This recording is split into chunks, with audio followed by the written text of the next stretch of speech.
Afternoon, bookworms and flyleaves, ladybugs and yellow jackets. Welcome to the Black Friday episode of Author Reads, a joint author reads and handmade home shopping here on Faye Productions. I am your host today, Fairy Princess Lolly, and I am here with our first author of the day. But before we jump into that, of course, we want to get our obligatory things out of the way first. Happy holidays to everybody. I hope you had a wonderful day of feasting and were much full. Uh, so I know we had a pretty good day, and we still have turkeys. So we went out for dinner, and then we got a turkey after the fact, and so now we have a whole turkey that will be waiting to be ate here in the next few days. So that's exciting. And then also a shout out to Heart Song Arts Pottery. That's today's sponsor for our show. They've been on the show before. They've been at our festivals, just great supporters of our channel. And Heart Song Arts Pottery is a small business that is dedicated to both functional and fantasy pottery that is Fae inspired. They have fairy houses and mugs and platters and assortment of just all kinds of Fae and woodland inspired work that are all available for 10% off of sales that are $50 or more. You can, of course, find their information, their link there in the low bar. And that is true of all vendors today, you guys, that you see. Heart Song Arts welcomes all Fae, Seelie and Unseelie alike to examine the work in their shop. All of their sales are guaranteed to be delivered by the holidays as long as you order by December 10th. So it is handmade, guys. If you're looking to do that shopping, get on it early this year because there's all kinds of things. So the discount will also be good until the 10th of December. If you mention Fairy Blossom Festival, the name, they will ship for free as well. So that is a special exclusive here only to our viewers. So please remember, don't forget to do that if you purchase from them. And thank you again, Meg and Heart Song, for being sponsors on our channel. And then with that said, yay. Oh, we have such a lineup. We have about 2 hours worth of show for you guys today. Very excited for that. I know, right? It's So exciting. this might actually be the longest show that I've ever done. It's with regards to this, that it is exciting. And of course, you guys, did I say like and subscribe? Rush the share button. Get your friends over here. I chose Rush because that's what everybody does on Black Friday, right? They rush out to the store, over to the wherever to buy all of the things. So please invite your friends to come watch today. We've got some great specials that are going on. And Katherine, you are our first guest of the day today. So please, if you will, I know you've been here before, but reintroduce yourself to any and all new audience and tell us a little bit about who you are, what you're going to read to us today, and then we're going to skip getting right into it because we've got kind of our little flash read, and then all of your goodies will be going in the ticker, and your information, of course, is in the low bar. Awesome. Well, it's so good to be here. Thank you for having me back. And thank you guys for joining in today. It's such a pleasure to see everybody on Black Friday. I literally just got in from rushing out to do my own last minute shopping. Oh goodness. But here I am. I'm Katherine. I'm a fantasy author from Tennessee in the United States. I've put out one full novel that came out in July, and that's what I read the last time I was on, was The Vow That Twisted Fate, which is an epic fantasy with elves and dwarves and a warrior princess and an evil sorceress. But I also have a series of novellas going called the Splitting Worlds series, which covers all kinds of paranormal creatures, from vampires and angels and demons to Japanese-inspired ones like Tengu. And that's actually the novella that I'm going to read from today, is the second of a duology. Each of my Splitting Worlds novellas can be read as standalones. So if you read all of them, you get Easter eggs for the others. Yes. But you have to read the others to understand what's going on in the current one. So Down Falls the Queen was Ray, the Tengu warrior princess's first novella. And that came out in June, and it hit number 15 on the Amazon bestseller list. Wow, nice. Thank you. A couple months ago, and that is free with Kindle Unlimited, or 99 cents on Kindle on Amazon right now. But Down Falls the King is the follow-up. So I'm not going to give too many spoilers, but the ending was not quite what she had hoped. And so in Down Falls the King, she's out for vengeance and she's going after the devil and she wants to kill the devil. So here she All comes. right. So yeah, I'm going to read the opening today. I'm sort of letting this out of the bag for the very first time, just for you guys at Faye Productions. Yay. Totally exclusive. Never heard before. Never heard before. Yep. Awesome. No. All right. So let me jump into that. And this is called The Beginning of an End. And it's from Tengu Warrior Princess Ray's point of view. The pale sun of the between lends less warmth than usual as I stretch my wings on the balcony of my room in Nadius's castle.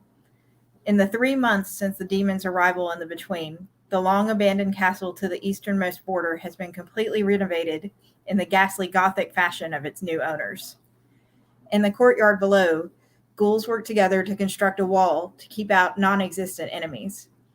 Despite the lack of Tengu ascended to keep the flames in the gates separating the between from other dimensions, few otherworlders want to stay in the lands my family once ruled. They say it's cursed.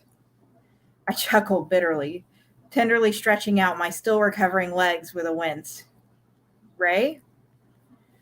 Nadius joins me on the balcony, sinking down onto the cold stones by my side. We could use some chairs, I say, trying to head off any personal questions before my savior can ask them. Or zabuton cushions, at least. Taking my hand, Nadius says nothing. I fight the urge to remove my hand from his. Touching is commonplace for angels, I remind myself. He won't get that from the demons. It's the least I can do to repay him. Ray, he whispers, capturing my gaze and smiling sadly at me. My heart cries at the tenderness I find in his naive eyes. Those eyes saw the death of the only family he'd ever known at the hands of the very creatures he'd personally vouched for. His own twin is gone, under the protection of the Oracle Dorothea. Even being the Demon King, Nadius didn't turn his back on the gods. That's the only proof I need to know he's still the man I knew, even if his angel blood is sealed away. What now? His question hangs heavily between us. I take in a deep breath and let it out in a sigh. He needs my guidance, but I'm as lost as he is. I may be older than you, Nadius, I whisper at last, but I've never betrayed anything I value before. I don't know. A tear slides down my cheek with the confession. My heart breaks anew, imagining the chaos of a leaderless Tengu kingdom, trying to scrap together a life that now my father, Riara, and I are all gone. The throne sits empty, as does the Hand of Justice's commission to maintain the balance of all the lower worlds. I guess my mother, the Tengu Queen, will lead until a new ascended appears, I say, leaving my doubts as to whether or not she's alive still unspoken. The Oracle told me that Aya is the new Hand of Justice, Nadius whispers, speaking of his angel twin. He glances away from me as though ashamed. When I confronted her about saving him, he is untouchable. I shudder at the thought of cocky, self-absorbed Aya being assigned to the one role that strips all sense of self from a being. The betrayal I saw in his face all those months ago, when I announced that the demons could shelter in my between, still haunts my dreams. Are you going to go back? Nadius asks me, after the silence grows uncomfortable. The question surprises me. Can I go back?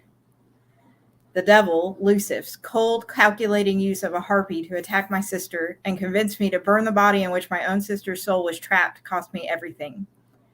Digging my nails into my palms, I clench my jaw and straighten my back. I try to calm down, but only imagine the notorious originator's head on a pike. Maybe, I seethe, glaring off into the distance. Or maybe you'd like a trip to the lower world. My jaw drops at Nadius's words. They're heresy. A demon would be burned alive for setting one foot in the lower world from which they were recently banished.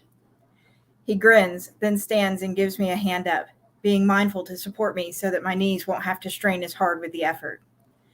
Tossing me the daily bottle of his blood that helps expedite my healing, he pauses at my bedroom door.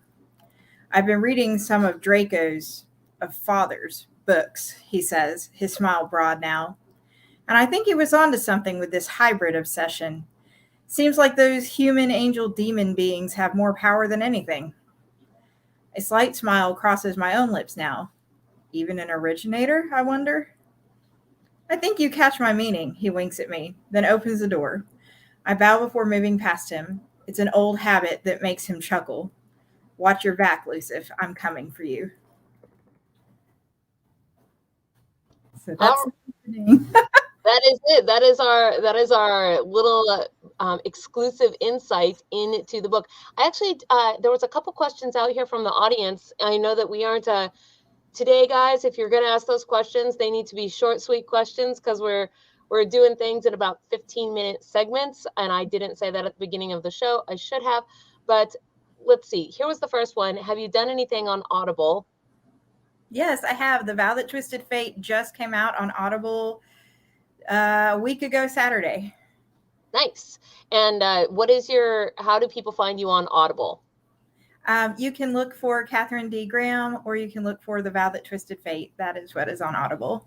The Vow That Twisted Fate. Perfect. Okay, let's see. How long do you expect this series to go? This series has 5 novellas planned right now. 3 will be released. 2 or 3 will be released next year. And then 1 full novel, which is coming out in the Realm of Darkness box set in December next year. So all the novellas lead up to that full novel. And that's already out for pre-order for 99 cents from all 40 books in the set. Perfect.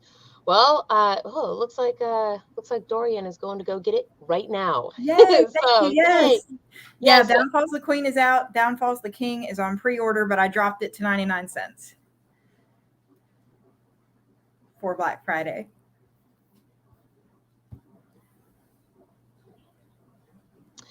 Yes, I think I might have just frozen there for about 2 seconds because I heard you say Downfalls, the King and Queen King is on pre-order, Downfalls, the Queen is out. They are both on sale today for 99 cents. That is there anything you'd like to say to everybody before we let you go this afternoon? No, thank you again so much for joining me. It's always such a pleasure to connect with you guys, and I can't wait to see the other authors. Right? So yes, our next one is down there in the wings waiting as we speak. So happy day of thanks. And if you get to the shopping this evening, then happy hunting. You still have through Cyber Monday to probably get good sales. So right. Yep. And everybody sign up for the Patreon. Get the exclusives. All right. Have a good afternoon. Bye-bye. All right. Wow, we are off and running today. So let me grab our next author. Boom. And hi. Hi. I'm going to get us in big in here a little bit first, but welcome to the show. Hi. So happy to be here again. And so if you will, please introduce yourself to everybody quickly here and tell us what you're going to be reading from today. And I think this is we've got you right here, your little sales that are going on. Let's hear about it. Yes, my name is Anne Marie Wilson. I live in Central Arkansas, and my husband Leonard and I write. We have 2 series. The first one is the Dark Goddess Chronicles, which is what I'll be reading from today. It has 3 books out and then a short story booklet you can also get from our site.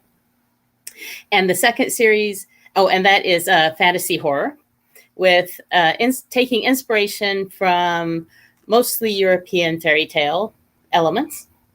And then we have the Freyr fantasies, which are portal fantasy romance, which we publish under the pen name Lynn Erickson. So you know by which author name, which genre you're getting. But it's that makes sense. Yep. And everything that's out now, if you order an autographed copy through our website, you get 20% off with the Friday 20 code. And that's good through Cyber Monday. Good through Cyber Monday. All right. Let's see. So with that said, I guess I'm going to give you most of the screen. I'm keeping myself on screen today because I know that we're having kind of the flash through of books. So let me give you most of the screen. All right. So today I'm going to read from Ginger Dread. This is the second. I love this name, by the way. That It's is the an excellent second, name, Ginger Dread. Yes, it's the second book in the Dark Goddess Chronicles, and I selected it because the climax takes place during a winter solstice celebration, and so I felt like it was a good one for this time of year. So I'm going to start off with from chapter 1, Another Brick in the Wall. Jordan, is that you? Jordan froze as the flame of his lonely little candle guttered in the wind, threatening to abandon him to the dark amid the scorched stonework and partially consumed timbers of the old manor house. A cold sense of dread settled in his stomach, and he cursed his bravado for coming here at all, much less for having called out when he heard the crying. Jordan, honey, the door's stuck. Could you maybe, please? He couldn't see a door along this stretch of wall, even if he'd been inclined to open it. Eva's muffled voice carried faintly through the soot-stained plaster opposite the room's only window. On some other night, the moon might have poured a token illumination through it, but with the current overcast, all the window let in was a chill breeze and a bit of drizzle. Jordan, please answer me. I can't see anything in here. You're not still mad at me, are you? No, he wasn't. Jordan couldn't find his voice, but he wasn't angry. All the anger had drained out of him months ago. Please, Jordan. Eva's voice cracked with the suppressed desperation that had been lurking at its corners the whole time. I'm really scared. Just let me out. Hearing that desperation come to the fore seemed nearly as surreal as the thought of a rabbit reciting epic verse. A high-born lady of noble bearing, Jordan's stepmother had been a commanding, confident presence in his life all the time he'd known her. In defiance of his racing heart telling him to flee back to the new manor house and the safety of his bed, Jordan reached out hesitantly, his fingertips brushing the wall, probing for any seam or crack his eyes might be missing in the dim light. He'd already walked all the way around this supporting wall. The thing was stout enough to have room for a crawl space, but he hadn't found any reason to believe there actually was one. Well, he hadn't found any reason other than the voice. Now even that seemed to have stopped as the long, silent seconds ticked by. No more sobbing, no more pleas. He dared to lean in close, pressing his ear up against the wall. Could he hear breathing? Or was that just his own? Jordan jumped as the wall shook, then again at the remnant of a beam dislodged from the ceiling crashed down not 2 arm lengths away from him. The candle went out. In the darkness, blow after blow hammered against the wall, either from within or beyond, as Eva's voice wailed hysterically. Jordan, Jane, Garrett, anybody, let me out. Let me go out. Oh, gosh, let me out. Even the bravest 12-year-old has his breaking point. Jordan scrambled to the window, orienting on the rectangle of near black just visible against the pitch black of the outer wall, and vaulted out of it. He landed badly in the dark, giving a turn to his ankle, and he sprawled in the mud. Not waiting for the pain to sink in, he pulled himself directly to his feet, only to go sprawling once again as the ankle refused to bear his weight. Still feeling nothing through the adrenaline, he tried once more, and this time managed to stay on his feet. Half hopping, half running, he hurried through the orchard that lay between the half-burned old manor house and the half-built new one, as fast as the dark night and his injury would allow. Something snagged at the ankle he hadn't twisted. Sharp and cruel, it cut a bloody line across his flesh, but he didn't stop, didn't slow, didn't look down, didn't look back. And then I'm going to jump forward a little bit to where Jordan returns to the house in daylight. The morning didn't hurry to brighten. The overcast and the spring drizzle had lingered from dusk till dawn and still showed no sign of breaking. Jordan couldn't have said which window he'd dove out of in the night, but finding the torn-up ground where he'd landed in the mud wasn't hard. He peered cautiously in through the window there. Beyond lay a smallish room, half intact but stripped of furnishings, marred by soot and smoke and by a year of partial exposure to the elements. In the dark, it had seemed dreadfully sinister. In the morning, it just felt abandoned and forlorn. No crying pleas or pounding came from within. He wanted to tell himself he'd dreamed the whole episode, but the charred timber lying freshly shattered on the ground said otherwise. Rather than climb through the window, which looked structurally unsafe, Jordan retraced his steps around to the doorway and through the old house. Whatever the room had been before the fire, he didn't recognize it. This would have been servants' territory and nowhere he had ever ventured. With the scent of damp and decay filling his nostrils, he moved slowly, carefully, so as not to cause any further shifting of the ruin. He also moved as quietly as he was able, so as not to disturb anything that might be lurking. Locating the wall, he circled it again, hoping sunlight would reveal something, but candlelight hadn't. It didn't. Jordan had longed to find some way to quiet his conscience that didn't involve drawing attention to himself again. But soon it would be breakfast, and lessons would come after that, whether he'd eaten or not. Before he could return here again, it would almost certainly be dark. His mind raced down all the possible paths he might find himself on if he walked away not knowing. It didn't like any of them one bit. He weighed them against what would go wrong if he didn't just walk away. It didn't make him feel any better. How on earth had anyone decided that he was the brave one? But somehow, now that everyone thought he was terrified of letting on that he wasn't. He pressed his ear to the wall again, ready to flinch away and run. Nothing. He closed his eyes. He drew a deep breath. He realized he was stalling. He rapped quietly on the wall. He rapped again a little louder. Hello? The voice came small and tentative. Eva? He finally managed to squeak, emboldened by the morning light. Jordan, please don't go. He started to say he'd just run to get help. But could he? Maybe if he came up with the right lie. Maybe. I'm not leaving, he said finally. How can I help? It's so dark and I can't see. The door is stuck. Eva, I don't see any door, he said, starting to feel a little better, bolder. A weight had lifted when he focused on her fear instead of his. What? No, it's here, right here. The distinct rattling of a doorknob could be heard through the wall. Rap on the door, he said, there by the knob. He heard it. Keep rapping. With his ear to the wall, he kept listening, moving around until he pinpointed the spot. He drove his knuckles into the plaster, creating a noticeable dent. Then he went looking for a makeshift tool.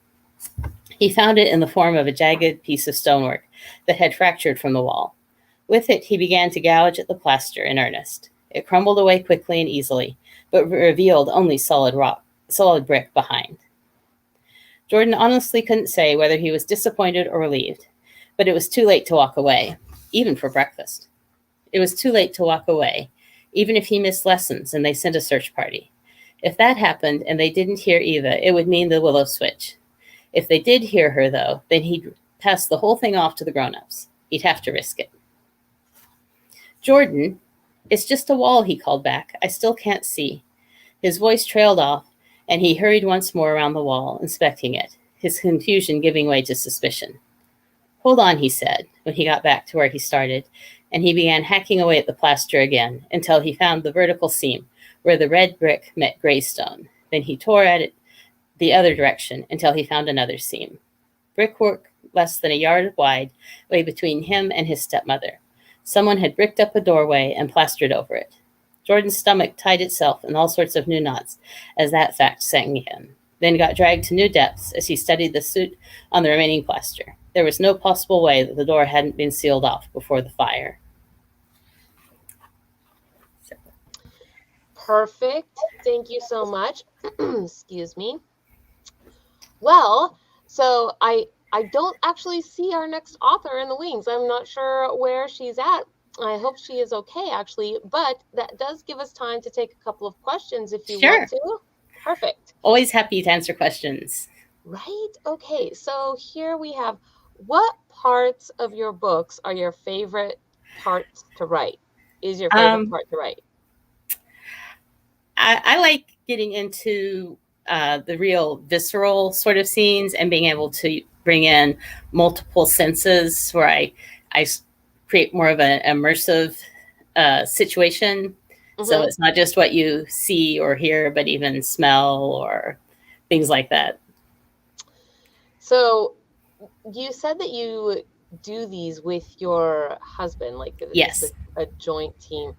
What happens when you guys disagree about how a scene should go? Well, our process is that we discuss the plot, and we hash it out back and forth, and it's usually a series of discussions. And then for each book, one of us takes over primary writing. So that person gets basically first stab at it. But then the other one reads it, and and sometimes one of us will point out something like, we don't understand this, or this isn't really going the way I thought it would. And we just talk it out, and just sort of just toss the manuscript back and forth as we go. And then at the end, we each do a complete read through and make sure it's all working. Have you ever done where like you maybe keep the other person's version of what they had wanted to see, and then have it as sort of like the alternate universe or alternate ending or path that a book has taken? Well, we do have folders in the software that are path not taken, where things get shoved in there so we don't lose it. And sometimes it pops up later, and sometimes it doesn't. But we really trust each other. There was a character in Lethal Red Riding Hood that I had like serious plans for, and then he killed her. And I'm like, what did you do? But after I sat on it, I realized that at that point in the story, it was really, really powerful. And so that happened. But I had all sorts of plans for her. Hey, well, you're an author. I mean, you can basically write people right back to life, I guess, if you want to, right? The power. Let's see. Real quick here. We also have, where'd it go? A couple of fast ones, which was one from Joe. Do you plan to publish on Audible? We are starting the process to do that. The first one that we'll do on Audible is Conspiracy of One, which is actually a short story. But that's what we're going to do to get our feet wet. We're basically in, I suppose, pre-production is what you would say on that. And I'll be doing the narration on that. So if you like the way I sound, that's what you'll be getting. Nice. Well, there you go. Boy, you're all over. We have this one here too. When you write violent scenes, do you think you write better from the victim's side or the attacker's side? Or rather the loser and winner of the fight, if you have that predetermined?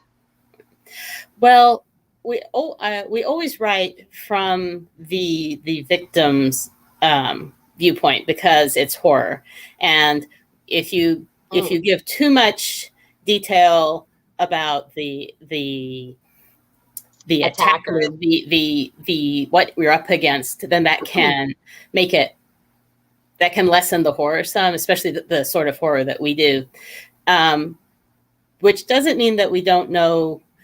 I mean, we have a certain amount of sympathy for our villains, and we know what their motivation is. But when we're writing the scene happening, it's the fear of the person being attacked is what we are centering the narrative on. Right. And of course, the more that becomes discovered about the attacker, the less unknown there is. Right. And it's always unknown that helps to add to fear, right? Right. Leonard and I know what's going on, but the characters in the story don't, and so we try to be careful with what we're showing the readers and as we go along. And so let's see. Okay, one more question, I think. Do you ever get too scared to write a passage as planned? No, and this sort of surprises me because I wasn't a big horror reader growing up, but I don't know, maybe it's a power trip. Yes. But everything that happens that's scary and I suppose to a small extent torturing our characters, it's all part of a larger narrative, and that helps because there's a reason it's happening, and as you get further along in the series, more things that may be felt random or why on earth would that happen, then it hopefully it will make more sense for the readers, and they'll realize what has been going on. And that leads me to the Ginger Dread that I just read from. Yes. Oh, yes. Let's see it. What does that look like there? I have to figure out how to put my hands for the camera flipping around. Okay, so this is Ginger Dread. It was the second book, like I said, and it's in the same world as Lethal Red Riding Hood, the first book, but it isn't an obvious follow-up. But the book that's coming out at the end of this year, Earworm, will bring together elements from both of those. And so then people who've been like, why did you follow up with that, will understand what we were building to get to Earworm. I feel that sort of train wreck feeling with the title of Earworm. This sounds horrible, well, and also like the thing I want to read. All like, well, it's spelled WYRM. It's the dragon version of worm. There's no version of the word earworm though that does not strike some small terror, right? If you think about an actual worm in your ear or some wiggly thing, it is horrible and disgusting, and you're just like. And then if you think of things that you can't get rid of, you sort of have that weird Stephen King effect going on, where like no matter how much the guy eats, he keeps getting skinnier and skinnier, right? No matter what you try to do, you can't get that commercial tune out of your head or something. Like there's no version of that word that's good. Well, there is a song involved. I'll just say that. Is it the one that never ends? No. Okay. Okay. Now that's going to be in my head probably for the rest of the show. But okay. So with that said, you have Friday 20 is your gift code for today, and it's 20% off any of your autographed books on your Lost in the Wood press.com website. Right. Just go to the shop tab and there's a link there to order autographed books, and that code's good for anything today through Cyber Monday. Perfect. Well, is there anything you'd like to say to everybody before we let you go today? We do have Facebook page and Instagram where we post things, and we do have Earworm coming out. We don't have an exact release date, but we do have the cover now, and it's with the copy editor. So if you follow us, you'll see when it's coming. All right, there you go. Then you guys know how to do this. All of the information for all of the vendors and authors that you're going to see today is in the low bar wherever you're watching from, be it Facebook, Twitch, or well, maybe not on Twitch. I don't know if Twitch Twitch is weird, but definitely on Facebook and YouTube. So you can just go and expand that and look at the details to find everybody's information. So. Well, it's great talking to you again, Lolly. Yes, have a good one, and I hope you had a happy Turkey Day. We'll see you. Oh, we did. Very good. Thank you. Bye-bye. All right, guys, we are cruising right along, and so we are bringing in our next author. Hello, Joshua. Hey, Lolly, it's good to see you again. Yes, Man, it's good to see you. Is it me, or does February feel like a lifetime ago when we talked last? It does feel like a lifetime ago. This whole year has kind of been that way, actually. It's been insane. Well, thank you very much for having me back, and thank you for having me back on the most sacred of holidays, Black Friday. Yeah, right. It's true. So I do confess to getting a lot of my future shopping done on this day. So I do too. I like Black Friday. See, I'm former retail. I spent several years working for a multinational corporation that has since failed and will not be named. But the last few years I've had congratulations on escaping Cubeville. Kinda. Congratulations, they helped. With me, though, I like Black Friday, but I hate Small Business Saturday and Cyber Monday. And I'll tell you why. I like the crowds of Black Friday. I didn't make it out this year because of, literally everything. But on Cyber Monday, I always feel like it's just like, it's Cyber Monday. Hacker noises just constantly. Hacker noises. And on Black Friday, it's just like, it's Black Friday. It's time to give thanks for the people you're about to hit with your car. Okay, it's decidedly creepy. It's decidedly evil. Cyber Monday, we've got all this 2021 stuff going on. Clacker your fingers. But then you've got Saturday, and Saturday's just like, welcome to Small Business Saturday. I'm like, right, because you can't make me sound like more of a midget by calling it Small Business Saturday. I'm like, no.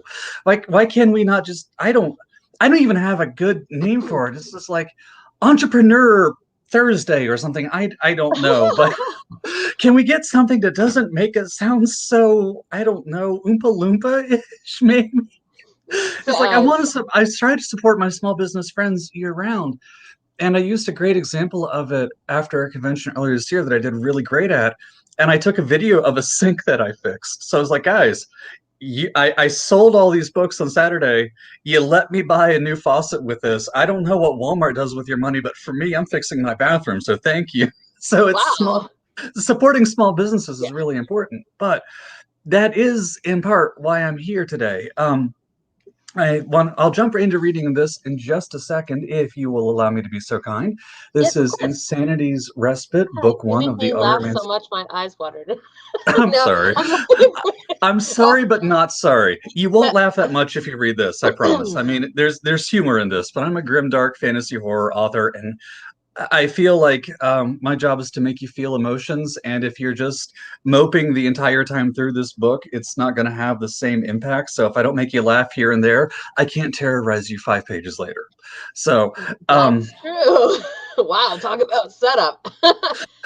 this is the first book in the Aramancer's Exorcism, but it is the 5th book in the saga of the Dead Men Walking. I do my book series sort of like seasons. So think Buffy the Vampire Slayer, season 1, she's dealing with the Master, and then season 2, she's dealing with Spike. Well, season 1, the main character of this was dealing with an ice demon. Season 2, he's dealing with a maniacal killer stalking the safest streets of the kingdom. My sale this time around is actually a little bit different. This book and Snowflakes in Summer are both available for 99 cents. Snowflakes in Summer was the book I read from the first time I was on your program. You can get these in digital format on Amazon for $1.99, or you can pick up The Battles of Coldstone Summit for $1.99 on Amazon for your Kindle, which are the first 4 books that I wrote. And like I said, this is book 5, so this starts off the second season. But the big sale that I'm doing is if you order paperback copies directly from me, and by directly from me, I gave you the link. It's over on my Facebook page at facebook.com/sagadmw, or on my website. You can order directly from me through my website by going to sagadmw.com/series.htm. If you order any paperbacks from me between today and December the 2nd, which I think is Monday, Tuesday, Wednesday, Thursday. Had to check. If you order any paperbacks from me between now and then, I will be donating 20% of the sales. Now, it doesn't include taxes and shipping and handling, to the cosplay fundraiser that I do every year in conjunction with the Parkersburg Christmas Parade in Parkersburg, West Virginia. I run a cosplay volunteer organization, and we do a food drive every year. So every book you buy from me, signed from me, personally me, not through Amazon, not through Kindle, not through any other retailer, but if it comes out of my bedroom, I will take 20% of that purchase price and put it towards the food drive that I'm running with C8 Cosplay. There's my microphone, or camera. C8 Cosplay. To the food drive that we do every year. Last year, we raised more than $1,200, and we're on track to raise about as much for the same. We raise money over the course of about 3 or 4 months, and then we take it on Friday, December the 3rd, and we go to local supermarkets and buy as much stuff as we can, and then deliver it right to the parade organizers, and they ship it all off to local food pantries to support the local community. And it's a great thing that we do. We have a lot of fun with it, and it's been one of the best ways I've found to give back to my local community. I am a big anti-fan of hunger. Hunger sucks. Being hungry sucks. I've had to use food pantries before in the past, and this is the one time a year where everybody's just like, if you don't have food, you're a failure. And that's the message you get as soon as you open the door on October 1st and look at all the candy, and all the way until right after January, when they put all the candy on discount. It's like, if you don't have food, if you can't give your family a big meal, you suck. And it's depressing. So this is one of the worst times of the year to be, fighting food scarcity. Right. And with the literal everything that's happened over the last couple of years, food banks are still taking a beating from people who can't afford to, get food. So we find this really important. We did a similar drive back in Easter, raised about $750, and we just bought baby food with it. Oh, because wow. Babies, is expensive. It is. It's terrible. Like, it's no wonder the previous generations hate us. Have you looked at baby food? I don't have kids. It's never been on the cards for me. So every time I go shopping for baby food, I'm trying not to throw up because I look at baby food and it's like, why are we surprised our kids are angry at us when they're like yay tall? We're only feeding them, you know, banana, blueberry, carrot puree. Why? Why do we Baby do food, this? the next horror, the next installment in your lineup of horror books. I mean, Soylent Green has a purpose, but baby food is just vile, and I can't. And the price on it is ridiculous. Like even when I was drinking, nothing but Fireball 5 days a week last year, it was not as expensive as formula, and I cannot figure it out. That is crazy. Wow. Priorities, people. Okay, Pri- so today Don't give babies Fireball. That's bad.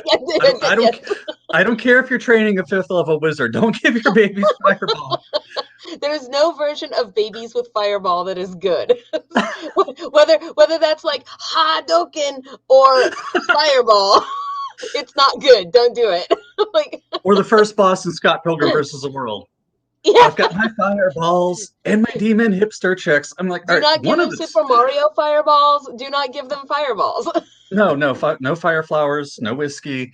Do get no them great formula. Balls of fire. No, nothing.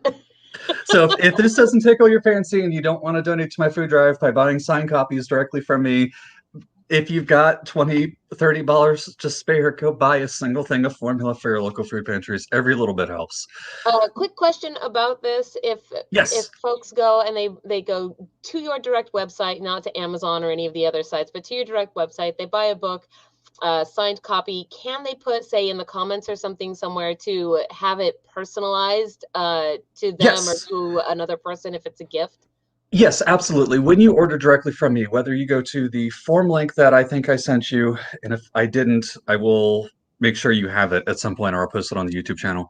If you go there or you go to my website and click, you'll get a form link to Google Form, and you fill out the form, and then it emails me your completed form. Then I send you an invoice on PayPal with instructions on, hey, if you want this dedicated for somebody, fill it out there. I don't use e-commerce things because they are expensive and I am cheap. And I figured I can save a little. I don't do as much volume sale to warrant an e-commerce platform, so Google Form it is. And since I don't take payment directly through a Google Form, I send you an invoice, but I need your email to do it. So I'm not sending it to, random strangers. Here's the, Right. I mean, I might get more sales that way. I don't know. I mean, it seems to work for all the people that send stuff into my spam box, but what do I know? There's some percentage of people that click those things. So, okay. So with that said, today you are going to be reading Insanity's Respite. And yes, I am going to just minimize myself off to the side. Okay. And we could never minimize you, Lolly. You know that. I get told that I'm big. I'm big. You see, I could say something, but I won't because this is a public channel. Anyway, it's not that kind of a book. I know you do not want to run afoul of YouTube. Thank you. Good Lord, no! I have enough trouble running afoul of Facebook. I don't need to add YouTube to that mix. Right? It's like pick a Zuckerberg. All right, sir. Anyways, the screen is yours. All right. How much time do I have left to read? Because I don't want to go over and interfere with your next author. It is currently 2:51, and you are actually, unless our missing author, no, we do have one more author after you. So 2:51, they start at 3, and I'm sure that there is some flexibility in there as well. And with that said, then off you go. All right. Well, then, everyone, I'm going to be reading from a little bit later in the book. If you pop onto my Facebook page or YouTube or whatever, you probably don't know me, but if you have, you might have seen me do a reading from the first part, and sometimes it's better to dangle the carrot of what's later in the book for you. So, starting late in, but not exactly the end. As they walked through the manor, he didn't shut up, much to her chagrin. Anything new catch your interest lately? Celine shook her head. She only had time for the patients here at the manor. There wasn't much else she cared about. Well, then was she working with anyone else in particular recently? In particular? No, nobody that could cause her harm. Not what I asked. Celine bit back her first response and rolled her eyes. She'd been spending a lot of time with Apodine. You met her the other day. The one with the doll. All right, was she getting anywhere with her before she, everything? She didn't really seem stable. She rolled her eyes at him again as they started down the south stairs. It's a mental hospital, Karen. Stability is not the norm. But no, I don't believe that she was. Karen stared down the steps like a man approaching the gallows. Well, then, what brought Apodine here? She wandered into some fortress with her belly open and unable to speak. I'm told it was a miracle that she was even able to walk. He stopped and blanched, his own stomach flopping at the thought. Belly open? Anyone know what happened? Nobody, she said with a shrug. We didn't even have her name until she started repeating it over and over again after we admitted her. Confused, horrified, and somewhat disgusted, he went ahead with more questions. Why here? This place is only for magical trauma, isn't it? It was her turn to cringe. Someone carved the scriptures of Griselda into her back. The Blanche returned. That name was one not known to many, and for good cause. They were a shortened version of the so-called Affirmations of the Covetous, the so-called holy text written to appease the soul of envy herself. Oh, goddess. Lady Redora believes that she had been with child, and that someone made a pact with the unfulfilled to steal it. It's hard to imagine what she suffered wasn't magical in some fashion. Not if she was able to get up and move around after, he agreed as he covered his mouth with his hand and shuddered in disgust. That is absolutely horrible. I had heard greed will kill you, but... In all truth, Karen, I do not know if the poor woman even has the capacity to wish for death. She answered with a morose tremble to her voice. There's little left in her mind. Let me guess. Her fixation on the doll is probably... She gave a sad little nod as they got closer to the atrium. It's why she calls it her baby, we think. Redora takes a great deal of pity on her. She's one of the most vulnerable residents we have. Karen had to agree with her assessment. Why was Livstra focusing on her, then? I'm not at all sure, she admitted freely. I know that Appa is obsessed with getting out of her room after dark as of late. It's been difficult to manage, honestly. If I had to assume a reason, it would likely be trying to work with her about it. He sucked a little on the air and he tried to guess why. How long has it been going on? A few years now? Nothing recent? No, I'm afraid not. That earned a little nod and an unintelligible sound as he pondered what it could mean. Is that all Liv was doing, or... The healer opened the door to the atrium and ushered him inside. She had cut her work down to Appa and Bistra before she was killed. Bistra and Nil? He asked as he kept his grumbling opinion on one final set of stairs to himself. The Aramancer exorcist, right?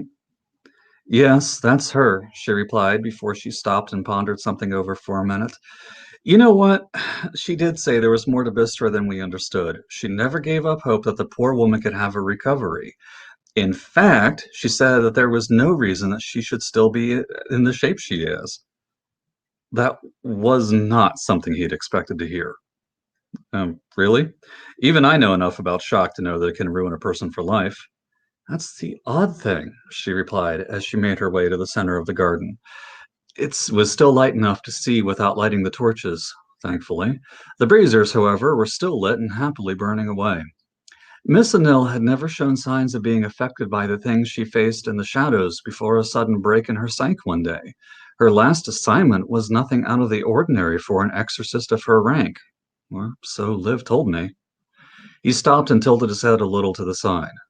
You have access to her reports? Me? No, she said before correcting herself. Well, yes. They're stored in the repository. Liv could order anything that might help her heal our residents brought over from time to time. I haven't seen them, but my understanding is that the last encounter she had before she had to come out here was to root out some circle cultists in Low Marsh. He immediately bristled up, and so suddenly that it nearly made her take a step back in surprise.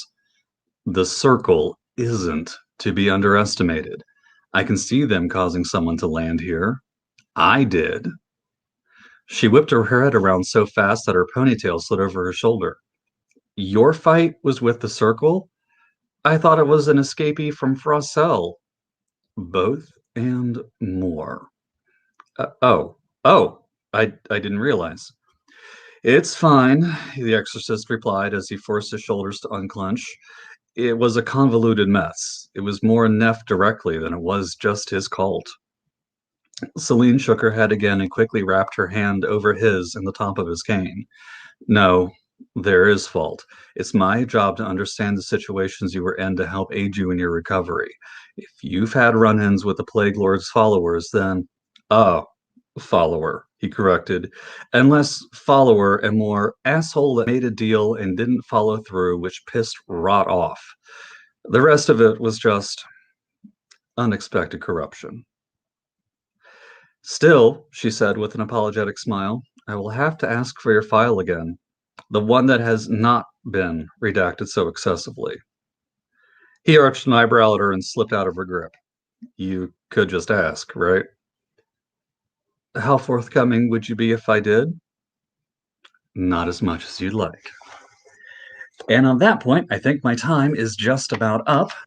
So, again, perfect timing almost. Yeah, you have 1 minute. Okay. Do you want to take one question really quick? I'll happy take any questions you can give me. Okay. With your work written in a season theme, if it got turned into a Netflix series, who would your dream cast for your main characters be? When I started watching The Witcher, I realized that Henry Cavill had beat me to it. So, I can't say that I have anybody in mind per se. I know the internet is not a huge fan of him. I'm a Chris Pratt fan. I may not like everything he says or does, but I mean, I like his look. I like his style. Sword! Yay! I'm a Chris Pratt fan. I'm not confident in him voicing Mario because I'm a Nintendo fanboy myself, and that's just sort of. I really don't have a good answer for that. The characters are so wide and varied. I mean, I would work Olivia Wilde in a heartbeat. After her work with Ghostbusters Afterlife, McKenna Grace will forever have a positive feeling in my heart. I could easily see Chris Rudd playing the main character if he was willing to curse on camera. I don't know if Chris, if he is, but I would kill to have Ant-Man in any day of the week. Well, there it is then. So Chris Pratt has got the Mario Plumber voice down. Oh, well, there you go. That comment that was just out there. So I don't know. I like Super Mario though. I'm a pretty big fan of everything Super Mario. I just feel like the voice actor for Mario should be the voice actor for Mario. Maybe I'm a purist on this. I mean, I love Chris Pratt. I love his work. But I'm not going to be able to watch the movie if I don't hear, it's a me, a Mario, coming from, it's a me, a Mario. I mean, I've been hearing that in my head since Nintendo 64. I want to see it on the big screen. All right, sir. Well, it is 3:01, and that brings us to the end of our little snippet. Do you have anything you want to say before we wave goodbye? Not really, no, just to thank you again. And for anybody who isn't interested in grimdark horror that's designed to make your stomach flop, but you do want to support a food drive, again, if I can find my camera, C8 Cosplay on Facebook. We're more than happy to have your support. So thank you all very much. You guys have a great holiday season, and I'll hopefully talk soon. Yes, thank you so much. Thank you. Bye. Bye-bye. All right, here we go. Our next author today. So our next author on the lineup is you, Vanessa. Ta-da! Surprise! Oh, no, it's me! Ah! Yes, our author though that missed her spot is waiting in the wings though, so we will bring her in after you. I'm very glad that she made it. Actually, I was worried that something tragic had happened, and I am very glad to know that is not the case. So, if you will, please introduce yourself to everybody and tell us what you're going to be reading from today, and then I will just minimize myself off to the side, I guess, to that side. Whoa, whichever I way the know. screens go. Yeah, I am terrible with that still, and I've been doing this for a couple of years now. Yeah, you have monster skills, magical ones. I'm Vanessa MacLaren-Wray. I write speculative fiction, which means sci-fi with a little fantasy in it and fantasy with a little tech in it. Today I'm going to read an excerpt from a short story, Parish Blue, because we've just gone through our big foodie holiday. And there's food Yes. in this story. Food in this story. And if we have time, I have a fun recipe from my book. All that was asked. It isn't literally from the book, but it's a recipe recommended by the main character. So that's fascinating. So we'll see if we have time. I have timed it out, but who knows? My big push for this weekend is that my book, and in fact, all of the books that Paper Angel Press puts out are all the digital editions are 99 cents from like yesterday all the way till the end of Cyber Monday. So if there's anything on that menu that you're interested in, now is the time to snag it. That's all the digital editions, whether it's Amazon or Barnes and Noble or on your Apple thing. So if you're an Apple book person, it's good there. If you like Google Play, I'm an Android person myself, so so it's all 99 cents. They're all the digital editions are 99 cents, and of course the short fiction program, they're always 99 cents. You can't escape the 99 cent deals. Also on Google Play, you can get 4 Google Play points. 4 Google Play points in for every dollar you spend. So go for it. A quick question and Audible, because I know that we still have one of our listeners out there who's a big Audible person. Is there anything going on there? My book is on Audible, and in fact there's deals going this weekend on Audible. You can get almost anything practically for nothing. But the voice actor for all that was asked, Trevor, he is wonderful. He found things in my character that I didn't know were there. Oh, that's cool. He had me laughing out loud in certain bits. It's like, I had no idea that guy sounded like that. Oh my God, Ensargen is so hilarious. So, a good voice actor makes a huge difference, as Joshua just pointed out with regards to Mario. So, right. And the best way to get to those is from your link tree. A link tree will take you you right to the site. That's the easiest access. Of course, everything's on Amazon. The Amazon is unfortunately extremely easy to get to everything, and that of course is where the Audible is most easily found. Okay, well, I will go ahead and put myself on mute and give you the 3/4 of the screen. 3/4 of the screen. Oh my goodness. Okay. Well, welcome to Maxfield's, the most elite exclusive restaurant on Old Earth. And the Maxfield's is based on a wonderful piece of art by Maxfield Parrish. And they have built, for the 23rd century, mind you, a recreation of that art piece to decorate their lobby. Sally Anaro is one of the top servers at Maxfield's. And tonight, one of her premium tables is occupied not by a high-tipping business magnate, but a tourist from off-world who's come to Maxfield's to enjoy that art. But it's just a piece of decoration as far as Sally's concerned. And she kind of thinks it's sort of cheesy and sentimental on top of everything. So we're jumping in the middle so that we can skip past the part you can read for free on the Look Inside on Amazon. When she served bread, pan-flamed sourdough with feta, she was informed that Phoenix City on Cruzamil was the second to last stop on the Great Western Route. He described the bargain price journey as tedious, but bearable. For most of the trip, he'd shared a compartment with a family of well-fed tourists from Grovny who talked through the entire journey to nearly home. For the last leg, his compartment mate had been a solitary engineer who slept most of the way. with soup, lemon leek with rosemary garnish. She learned his name was John Thomas Merriweather IV, but that his family referred to him as Baby Johnny, while all his friends called him JT. He guessed right the first time how Sally spelled her name with the IE at the end.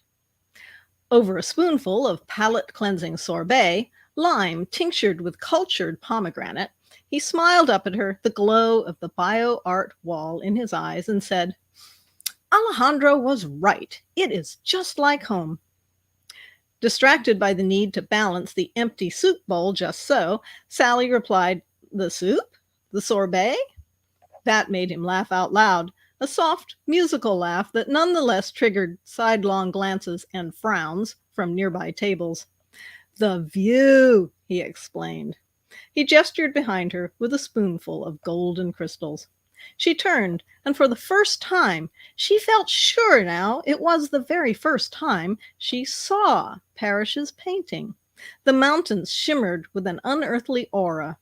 Evening light glowing on their shoulders. Above the stone towers clustered on the mountainside, a mystical silver light glistened in the hanging snowfields of higher mountains that rose peak upon peak into the far distance. The calm pool in the foreground, the still reflections glowing within, the dark columns binding earth and sky, and the human figures caught in a moment of stillness.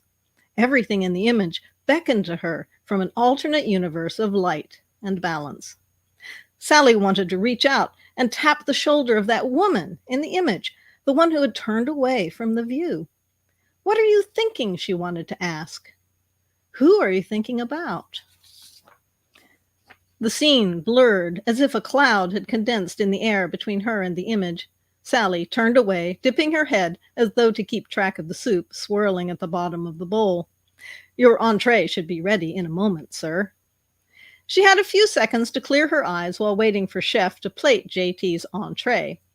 Braised brochette of hand-spliced lamb pod in a light cream sauce with a touch of honey-crossed garlic. With the entree delivered, she held her composure long enough to summon the sommelier for the mayor's final course accompagnement and complete the processing of a baronet's charge plate. For once, Sally did not blink down to check on her gratuity. She had urgent business elsewhere. Claiming the break she was due, Sally slipped upstairs to the ladies' room on the mezzanine, the one set aside for private parties on that level. Along the way, she took one detour to retrieve her makeup bag from the lockers behind the kitchen. That proved wise because before she had completed a check that the restroom was truly empty, Sally dissolved into tears. "I'm coming down with something, a new allergy, asthma, sensitivity to gene-spliced spices." Thinking abstractly helped to distract her, but those tears evolved to sobs, not sneezes. "I need to be back on the floor, and soon." She snatched at facial wipes and tossed them into the disposer as quickly as they were used. With no one else in the room, Sally left off trying to fool herself.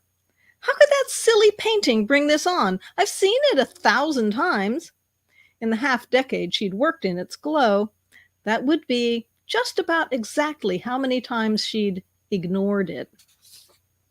Then again, how long had it been since she'd seen Earth's own sky, unfiltered by protective canopies? Hadn't she dreamed once of mountains like that? "It's that tourist. He's thrown me off my game."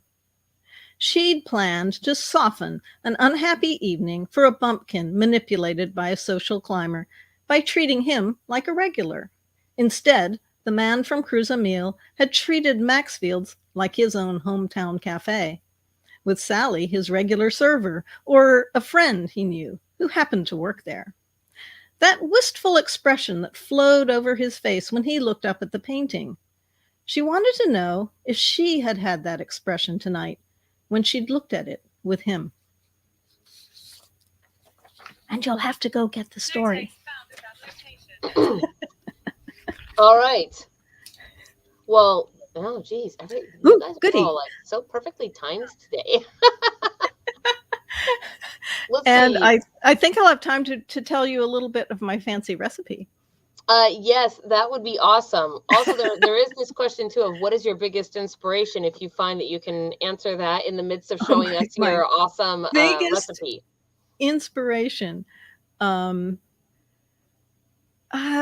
Just I'm inspired mostly by the need to tell stories that other people haven't told yet. And in this particular story, the inspiration was a piece of art that I had seen when I was a college student.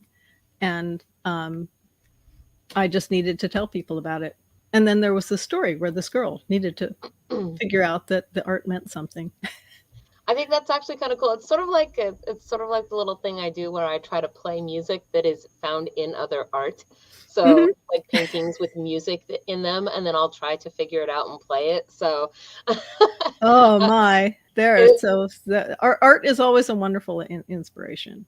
It's meta, right? Like yes. Inception. So what is this recipe? I am curious to hear. So we'll only get to a little bit of it. Okay. But if you follow my link tree, you can get to sign up for my newsletter. And if you only just get the most recent one, the whole recipe is in there. But it's kind of funny. The main character in All That Was Asked does trans world travel. So I imagine what he would do with a recipe from our world. And try to communicate it to his friends back home. So, and you may recognize this recipe. So we want 2.5 cups of sifted flour. Flours, Ansagwe says, are made of cereal grains and ground up, and the best one to use is called wheat. So see if you can get hold of that. You need 2 teaspoons of potassium bitartrate. That's KC4H5O6. And if you have difficulty locating potassium bitartrate, you go to your local vintner and ask for cream of tartrate. A teaspoon of sodium bicarbonate, surely everyone knows this, NaHCO3. A 1/4 teaspoon of sodium chloride, NaCl. And then a cup of soft shortening, half being Crisco. Crisco is a room temperature solid blend of hydrogenated vegetable oils. It's similar to, Ansagwe says, Akvara, though without the ink. And the other half should be margarine, which is a refrigerated solid blend of vegetable oils. It's similar, he says, to Taranac fat additive, but it's not animal-based. If you can afford it, he suggests importing butter in place of margarine, as it serves the same function and it tastes better. And I can attest to that. Then you need 1 3/4 cups of crystalline glucose. That's C6H12O6. Here in overheated world, which is where he gets his recipe, it's commonly derived from a tropical plant called sugarcane. So they often refer to the stuff as sugar. And from other plants like beets, but we recommend that you go for the sugarcane sugar if you can afford it. And then you need, finally, an important ingredient, you need 2 smallish dinosaur eggs. And this is very, very important. You don't use amphibian eggs or reptile eggs or aquatic species eggs, and definitely not any kind of arthropod eggs, okay? Like you want hard-shelled eggs produced by small, domesticated, flight-capable dino species. They kind of go like this. Those are the kind of noises they make. So, and you'll need about 1/3 cup of egg stuff. There's the yellow part and the white part, and you want both parts. They provide protein, and you won't notice any flavor, so don't worry about that. But make sure you take the shells out. You don't want the shells in. Just the and I think I'm out of time, if my clock is correct. That was actually the most epic recipe reading I think I've ever heard. I feel like I needed a dictionary. What is a vintner? What is a vintner? A person who makes wines. Okay. I did not and know in that. fact, cream of tartar is that's how we get it. We get it from winemaking. That's how we get cream of tartar, which is a common ingredient in snickerdoodles. Is that what that recipe was for? Because I'm like, I have no clue what this.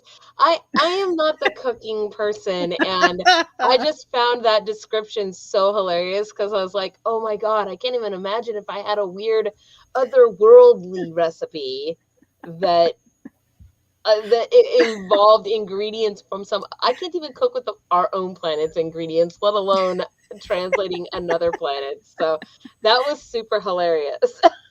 Just for fun, right? Hey, you did good. I like it. So, is there anything you'd like to say to everybody today before we let you go? I want to encourage everybody. Everybody here is going to buy books for people for Christmas, and you're going to get books for Christmas, and you're going to read those books. And so go and review those books. Yep. It's always really easy. You just even just a star rating is going to help your favorite writer, and a few sentences on what you thought was so awesome will just I don't know, it'll make them happy for a year. So that's the best gift you can give all the authors in your life, the ones you know personally and the ones that you only know through the page. So do that thing. So Newt at least knew it was a cookie. I did not. I had no clue what I was listening to. But I was like, this is a great rendition of a recipe. Flour and sugar and salt, yes. I was just impressed that I'm like, okay, I know that's salt. I think that one is sugar. I definitely knew about the dinosaur eggs because that's like an in joke that we all have. But the rest of it, I don't even know. I still don't know what cream of tartar is. Okay. Well, then, with all of that said, then we will let you go today, and I hope you had a happy Turkey Day. So I hope you did too, and I hope everybody else who's chatting in chat did too. And yes. I'm looking forward to switching off here and getting back on YouTube and listening to Rebecca. So yes. All right, then I will let you go. Thanks very much. Appreciated everything. Nice to be here. Bye. Bye-bye. All right, you guys, that is going to bring us around to our technically third, but now last author. I don't know. Which one was it, Rebecca? Oh, no, you're on mute.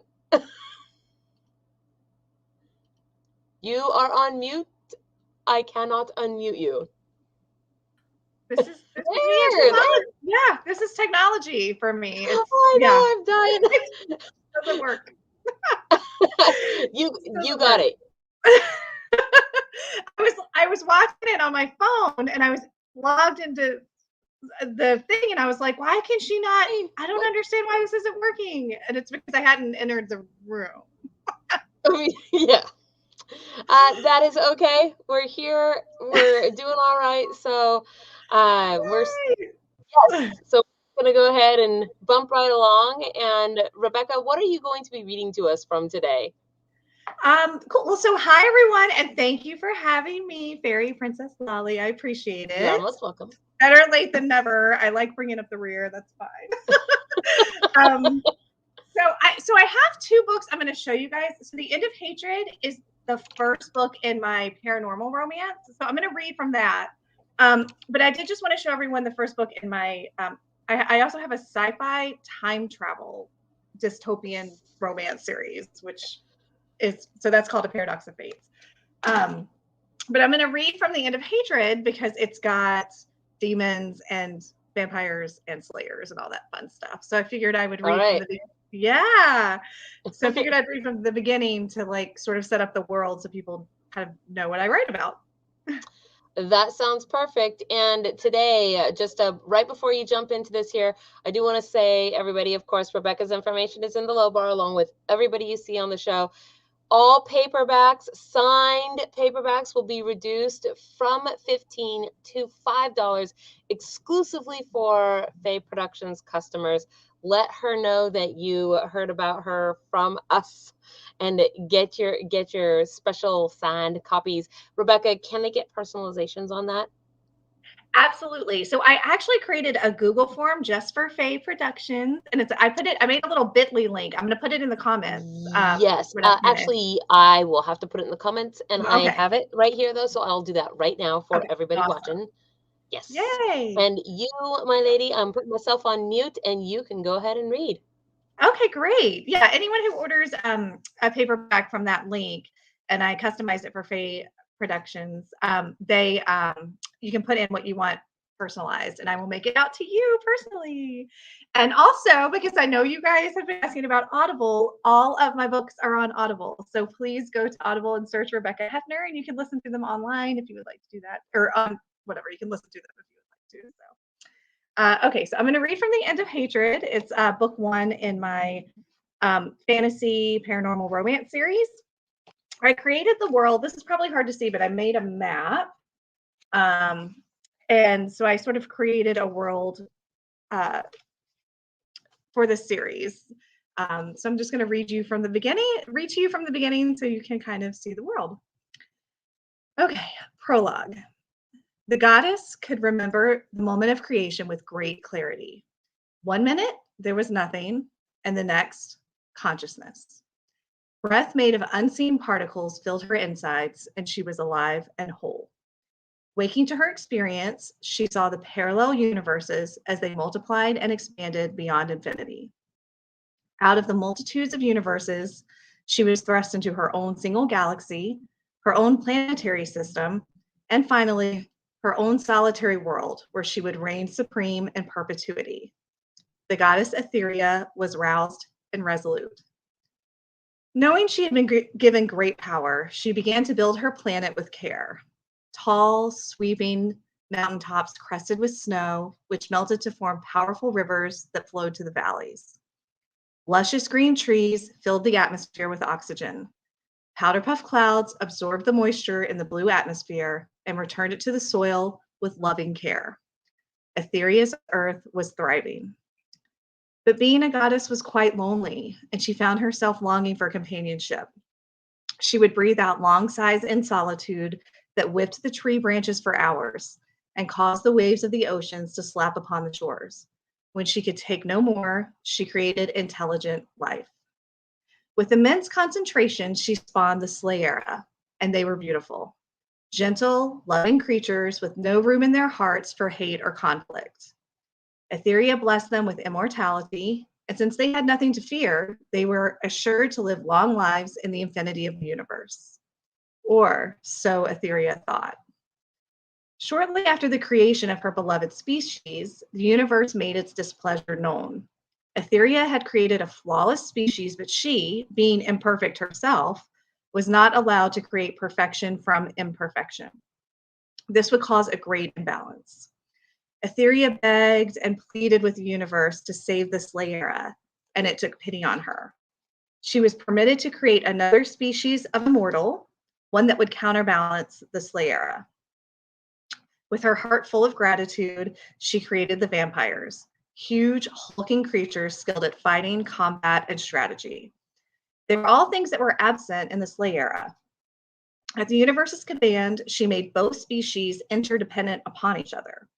The Slayera would rely on the vampires for protection, and the vampires would need to drink Slayera blood to survive. Although her world was currently peaceful, she now recognized that the universe could be fickle and volatile. Since the Slayera were innocent and vulnerable, having the vampire's protection gave her extra peace of mind. They were two imperfect species living as one, a yin to the yang. Demons also evolved, another species of immortal, but they were weak and chose to live in the darkness of their underground caves. The goddess regarded them as insignificant anomalies, being that they would never bother her precious species. For thousands of years, the Slayera and vampires coexisted in peace. Etheria would reward them with blazing sunsets, good harvests, and sun-kissed days that turned into long, balmy nights. She was grateful for the abundance of happiness she felt when she smiled down on her small, precious sphere. And then, in what was perhaps the blink of an eye in the span of all things, all was shattered. The night of the awakening had come. So now you can read The End of Hatred to find out what happens at the awakening. Wow. Well, ta-da! That was quick and easy peasy there. Hold on, I'm bringing us back together. Woohoo! All right. Yay! Hi. Well, so I think we just have like a couple little minutes here, but can you tell me really quick just a little bit about the world that you have built here, because this is obviously not taking place right here. So tell me a little bit about that. Yeah, so Aetherius Earth is kind of a parallel Earth. It's basically, it does have humans, but they live separate from the immortals. They don't know the immortals exist, but the immortals know they exist. But the main conflict in the first book is the Slayers and the vampires fall into war, and the Slayer Princess and the Vampire King decide that they want to align to go fight against the Demon King. And they're sworn enemies, but obviously they're attracted to each other. And opposites attract. Right. And yeah, so basically it's just this world of where these different immortal species are trying to figure out their way. They're trying to figure out who they can align with and how they can secure peace for their people. Nice. Well, is there anything that you want to say to everybody before we let you go today? You're all over the place, ladies. So, and you're fun to follow too on all the Twitters and the Instagram. So you guys, I do suggest checking out Rebecca.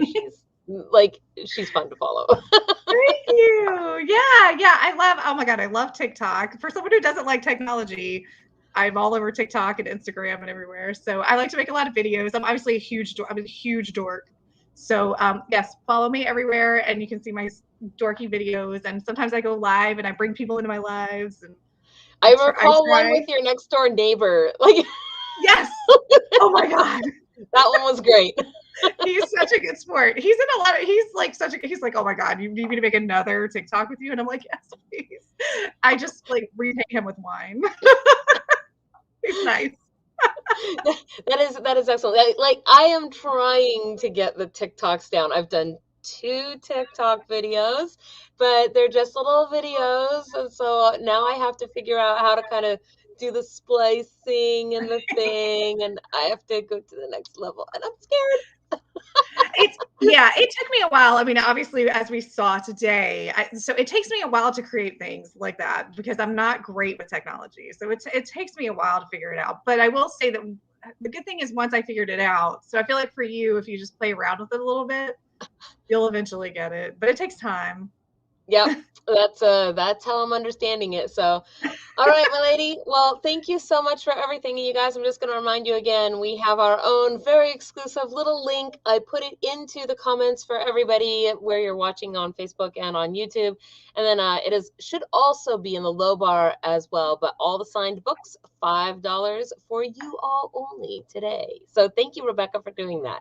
Awesome. Thank you so much for having me. And thanks for letting me go with the flow as I figured out technology today. it happens. So it happens. All right. Awesome. Have a good Friday and happy weekend. You too. Have a great day. Thanks, everyone. Take care. All right. So we have, So because of our little time bump here, we're a little off schedule. I hope that's okay. Hi, Wendy. Hi, how are you? I am doing well. You are technically my first vendor of the day today. I was going to say this weekend, but then I realized I'm really just doing this today, not all weekend. So yes, I'm glad that you made it. And well, please, if you will, introduce yourself to our audience. Tell us who you are and what you do.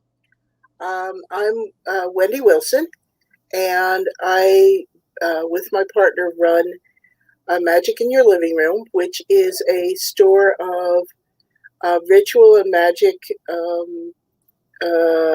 tools, altar cloths, tarot cloths, bags, like tarot bags, and we make.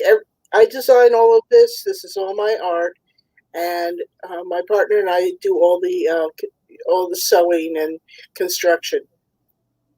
Nice. Well, so if I know that you've got, of course, your Black Friday special for our viewers, which is all altar and tarot cloths being the 10% off. Yes. 10% off at my Etsy store. Yeah. Okay. I have an Amazon store, but doing sales on Amazon is much more difficult, so you have to go to Etsy. Yes, Etsy is the place to go, of course. And you guys, you know how this works. Whenever you do, please just let folks know where it is you saw them from in the comments when you do check out. But Wendy, will you show us some of your amazing work today? Okay, I thought I'd start with the calendars because I only have them at this time of year, and once they're gone, they're gone. So this is the what I do every year, which has 13 really, of my artworks. Can you bring them close for us? Here we go. There we go. That's October. This is Harvest. Harvest. So this is Llamas. It'd be August. And so all of these things also can be had on an altar cloth, or because they're your designs, and so you can copy them to anything. Yes, they're so you can actually see that I stretch some of them for wall art as well. Yes. And if you want me to do that, you just ask. So that's the one calendar, and we have a little calendar of spiral goddesses. I also do this one every year with different goddesses, because the thing is, once I start drawing goddesses, I keep going. So there are a lot of them. They're making their way outward. Yes. So this is the third year. So that means I must have designed 36 goddesses by now, and each of them is in a seasonal design. So this is July. We got the ocean stuff, and this is August. So we have a wheat harvest theme, and this is October. So we have kind of a scary goddess. And these came in today just in time to show them off. This is this is I do a calendar every year for my family, and it came out so nice I decided to sell it as well. So this is called Walking the Wheel in Moonlight, and it's moonlight pictures. I love that. For every month. This is January.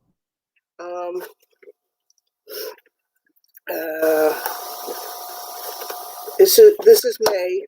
These are my photos, but I doctored them. I photoshopped them so they look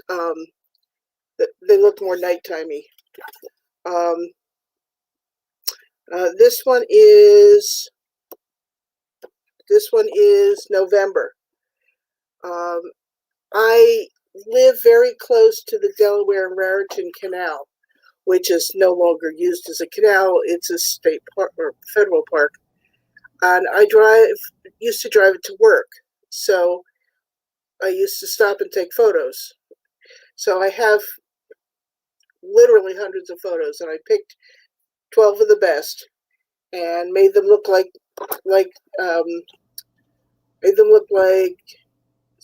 moonlight.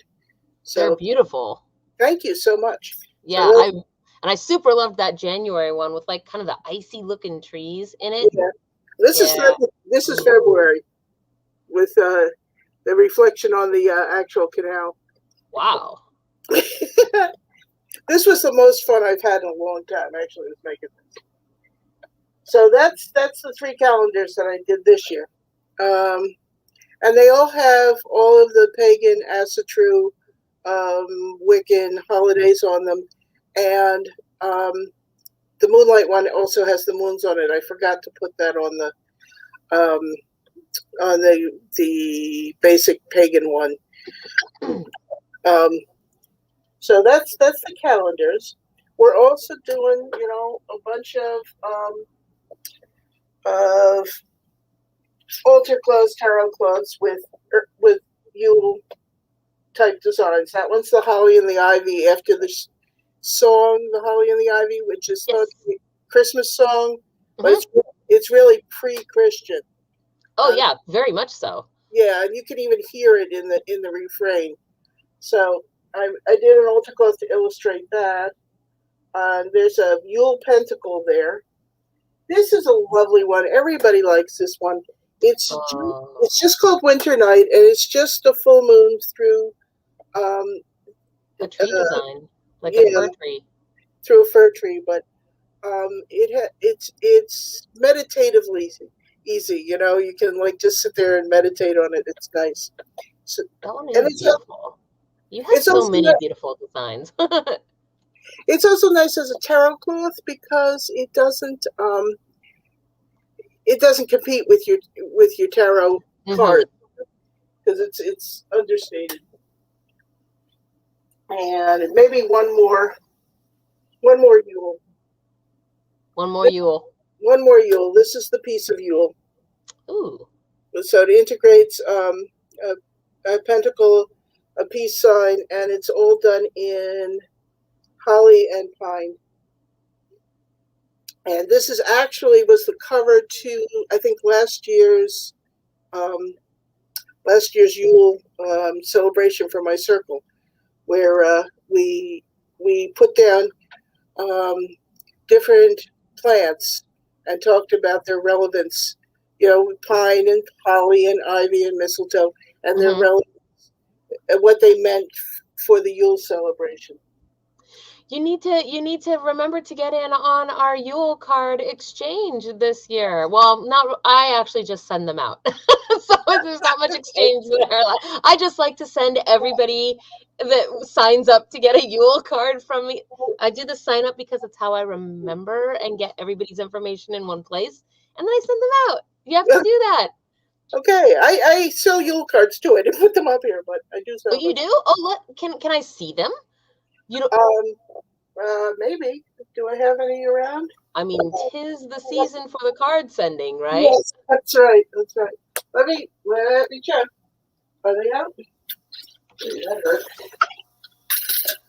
No, I'm not really sure where they are right now. Which is bad. Oh, I do know where they are. They're in the living room. Ah, yes, in that place that is out of reach. The second that I ask, of course. Yeah. Well, no, I was inventorying them to see what I had. So they're in the living room where I can do it sitting in the comfy chair. So I thought I'd also show some nice gifts. If you, Yes. This is pendulum cloth, and you can use it to tell fortunes. A pendulum cloth, got it? Yeah. Gotta, Oh, there, I see it. It's swinging. It's going fast. Yeah. And I have a couple of these, one of which is really all about romance, but this one is just you could ask questions and get an answer. And it's probably as foolproof as, say, the Magic 8-Ball button. I think it depends on how well versed one is in pendulum use. Oh, and I give you a pendulum too. Can you hold it up and put your hand behind it like this so we can? Yeah. Oh, there you go. I see it. That's nice. Yeah. Well, I buy them in different. They're semi-precious, and I buy a bunch of them and pick one out. Sort of look like Jasper. This one, yeah, it might be. Looks jaspery. It's got some veining in it. And this is a very multi-useful. It's called. Oh, yeah. Yeah, it's the Powers of Magic, and it was called Powers of the Magnus, but I was afraid people wouldn't know what that meant.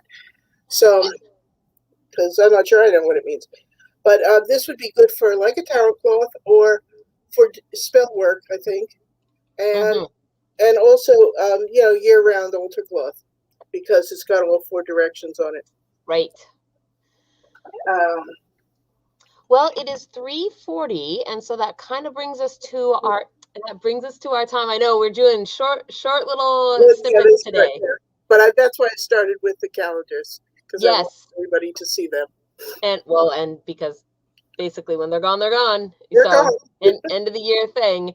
So, all right. Well, just a reminder to everybody: 10% off all the tarot cloths and altar cloths, tarot and altar cloths today from Magic in Your Living Room. Please go to our Etsy store, check it out. You can also follow her on Facebook. All of her information, Wendy's information, is there in the low bar. And is there anything you'd like to say before we let you go today? Well, I hope everybody had a lovely Thanksgiving and on to a beautiful Yule and a beautiful holiday season. Blessed day. Right? Thank you so much, Wendy. You're so kind. Thank you, dear. You take care.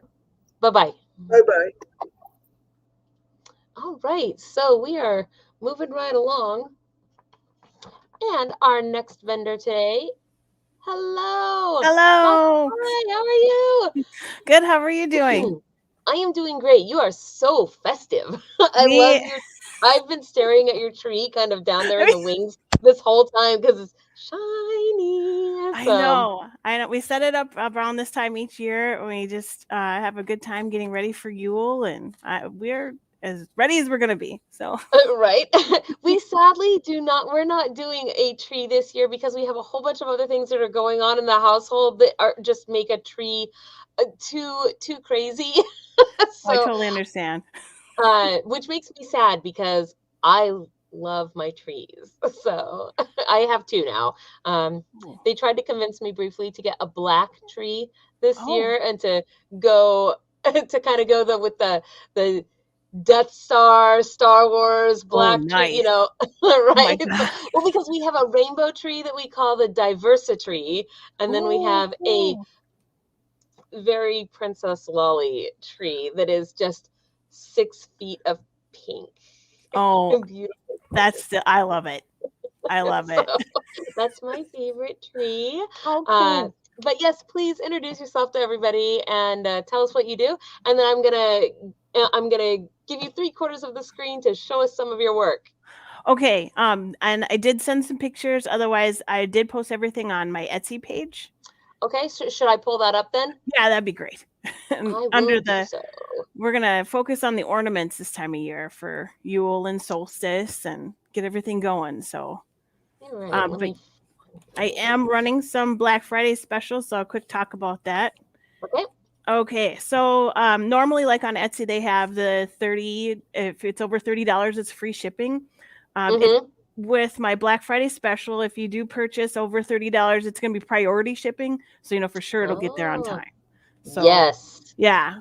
So we've got that, and then if you type a message on your purchase, or if you just contact me directly through my email, if you do the BLKFRI magic, you'll get a free small pendant. I have limited options available while supplies last. I've got a bunch of extra pendants that are like a Celtic, the Triskelion.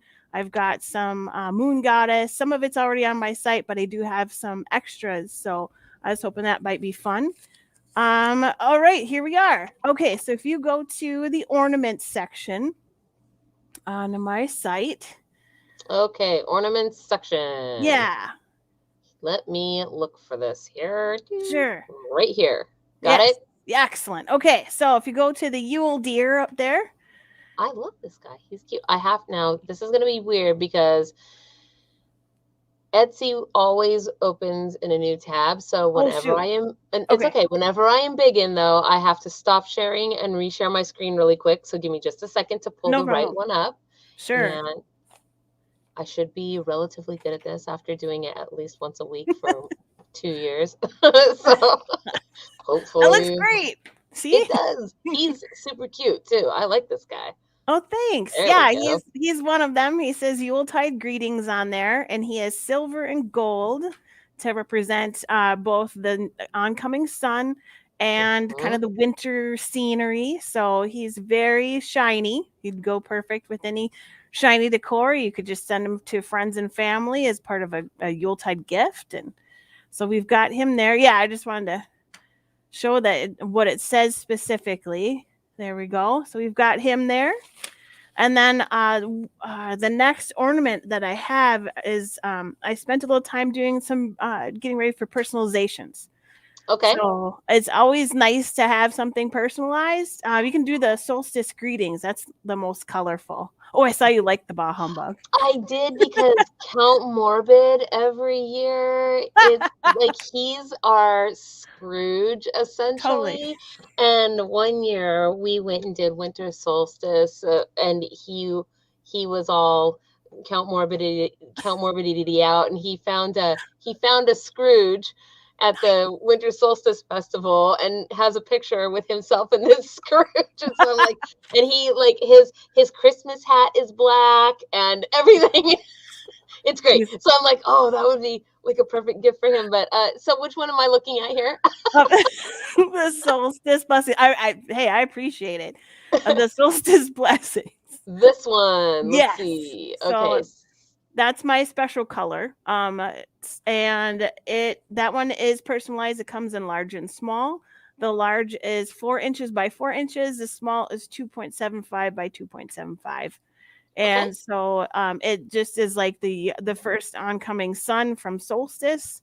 I've got the other ones in here too for pictures to show you the color options. Yeah. So we've got that solstice sunrise color. We've got the, I believe I called that one blonde.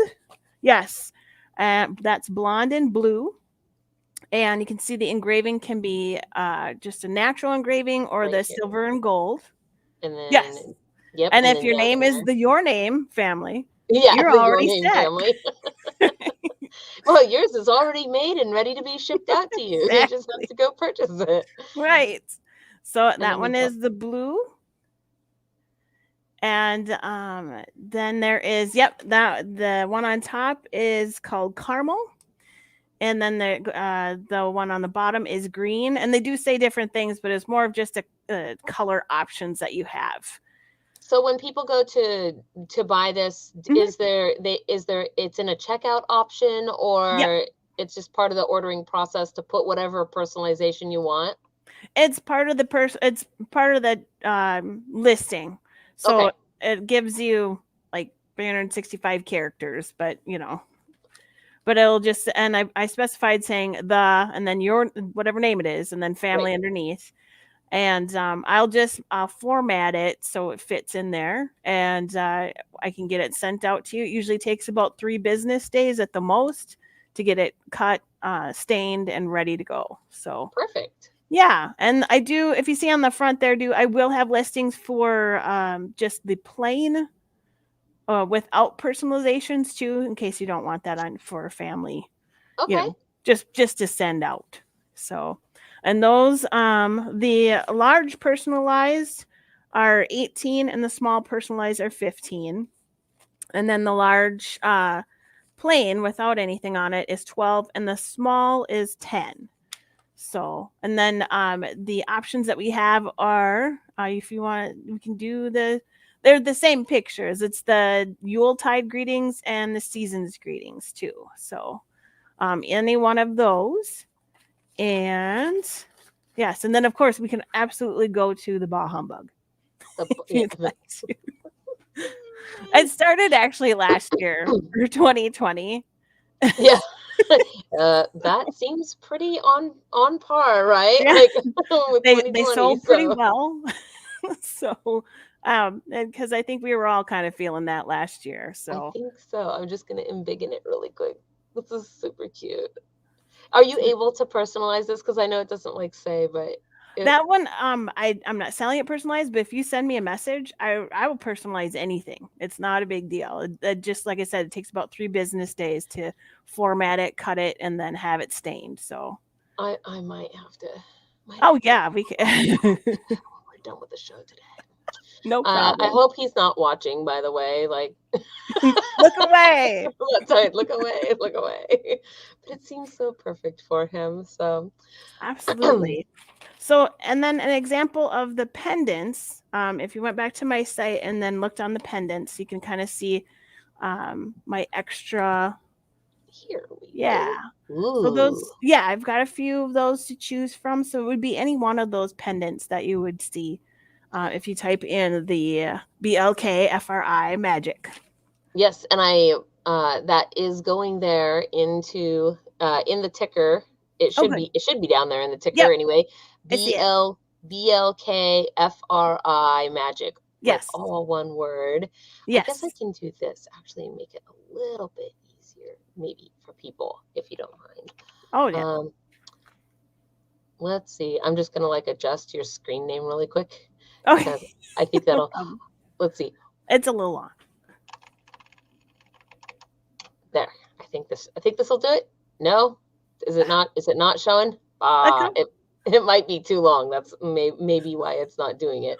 Okay, no problem. Oh, or maybe it's because this. Oh, it is changing it.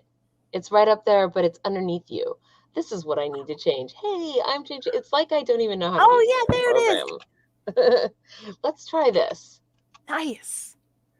So yes. Boom! There it is. That looks awesome. Thank you. All right. So it could be any one of these to that we'll put in there. If you type that in and you purchase on Black Friday, any one of them. So if you want to either click on any of them, or I'm fine with that. I'm gonna click on this cool looking. Oops. The triskelion. Thank you. There we go. Oh yes, those turned out really nice. Yeah, I love this chameleon, the chameleon blue and the royal and emerald. These are.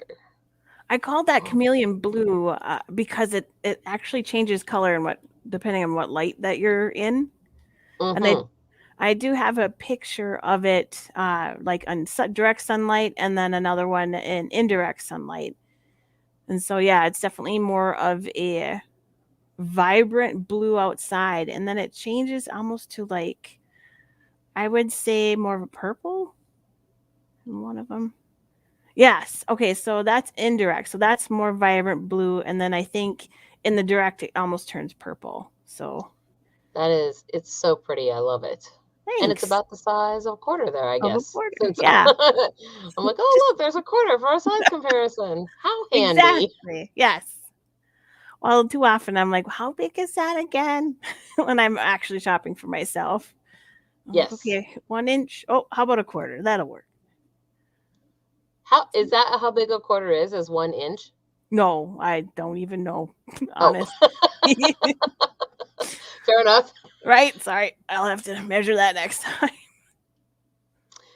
Get those on the spot questions, right? Right. And I'll know for next time. Cool Promise. Too. Let's see here. And pull up these. Oh gosh, our time is flying by so fast. Sorry. Oh, it's okay. Did I share the right one? I think I shared the wrong one. Nope, I shared the wrong one. Well, I have plenty of things on there. It is true. Here we go. This is what I want to share. There we go. Oh yes, those are. I love all of them.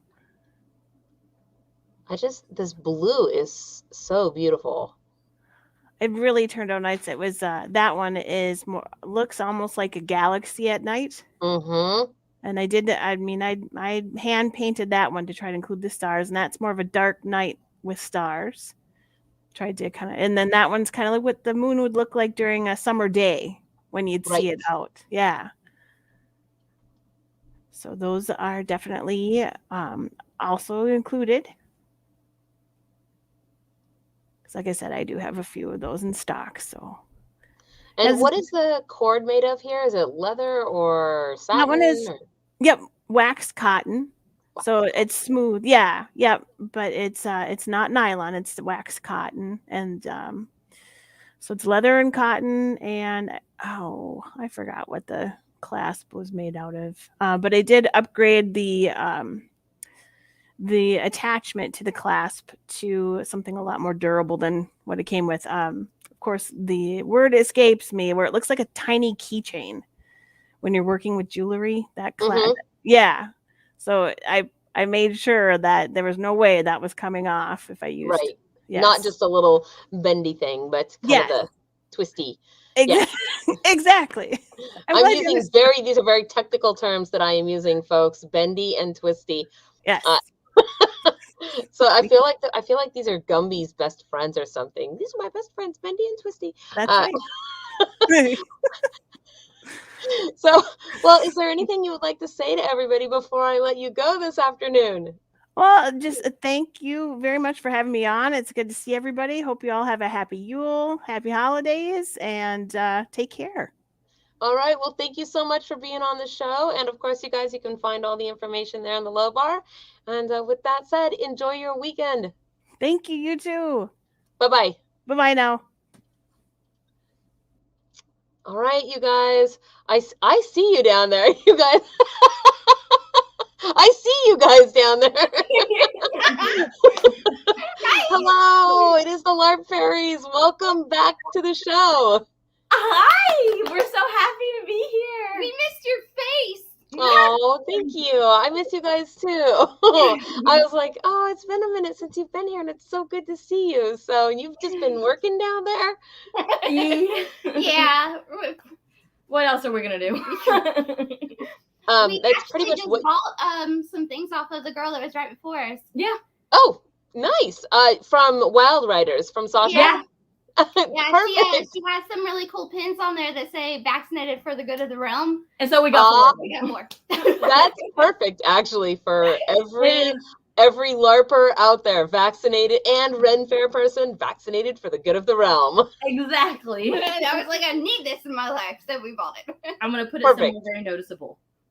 Well, ladies, I'm going to give you the majority of the screen here, and please introduce yourself, and let's see what you do. Is that a mushroom back there in the background? That's...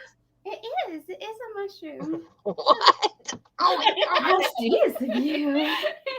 So, I'm Kay, and this is Megan, Or Lavender and Jade. and we're the Lark Fairies. Yes, this is Mushy. He's a little mushroom man. He's posable. fully posable. Oh, So you look can at make his him fat little fit. belly. He can I hug know. things. Yeah. He ate too much. He ate too much for Thanksgiving Yeah. food. There was a lot of really good food. Yeah. Yeah, but these are we make these to order right now on our page. So yeah. He's so cute. He's one of my favorites. I like to put him around the house. Oh, Yeah, he's we like just your have- version of the, what's that, the elf on the shelf, right? He's so creepy. This is so much better. He's the mushy on the mantle. And when she on the mantle. Yes, we did say something cool about your Vaccination for the good of the realm pin. Yes, we love it. We love it. We just bought 4. That is excellent. so this is our newest edition. This is not listed on our Etsy yet. So this is a giant F-bomb. F-bomb. Oh my This is our goodness. normal size F-bombs. This is for the big F's that you need to drop. And when you know that's just not good enough, and you really need And then to you really shout just it. need to. I thought you were gonna take out your coffee. Oh, I forgot that was. She didn't know. It's fine. The coffee's fine. The I coffee- mean, taking out the coffee would be F-bomb worthy, I can tell It you would be that. F-bomb worthy. yeah.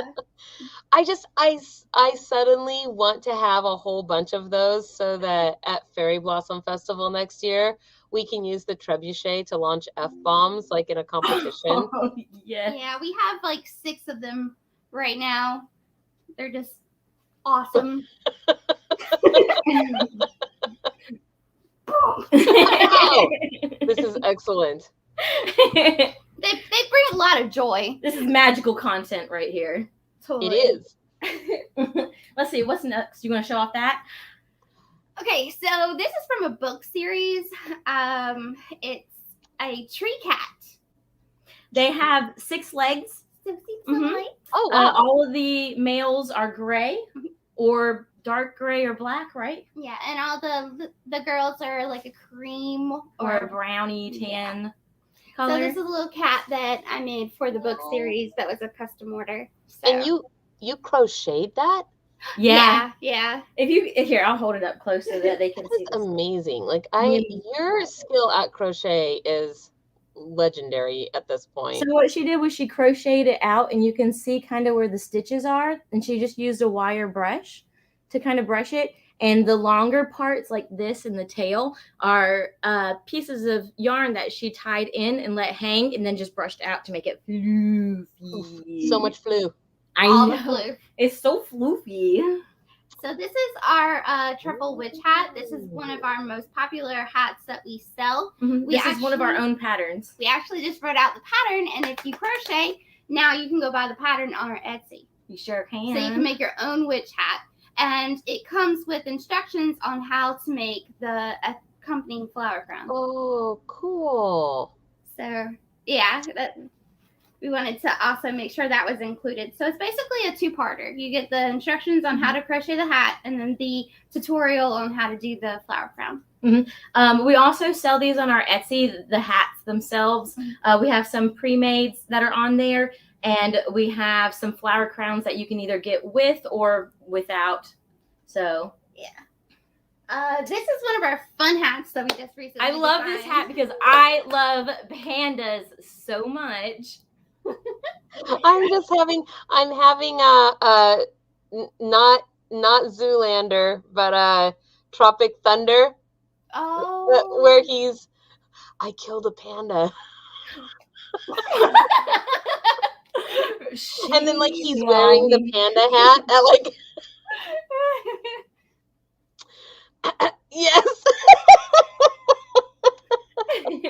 But fun fact, we actually just got these really cool tags that say the LARP fairies on them. I know it's hard to see right now because they're real iridescent, but we wouldn't have it any other way. We are so happy about those because I don't know, it makes us feel like we're legit.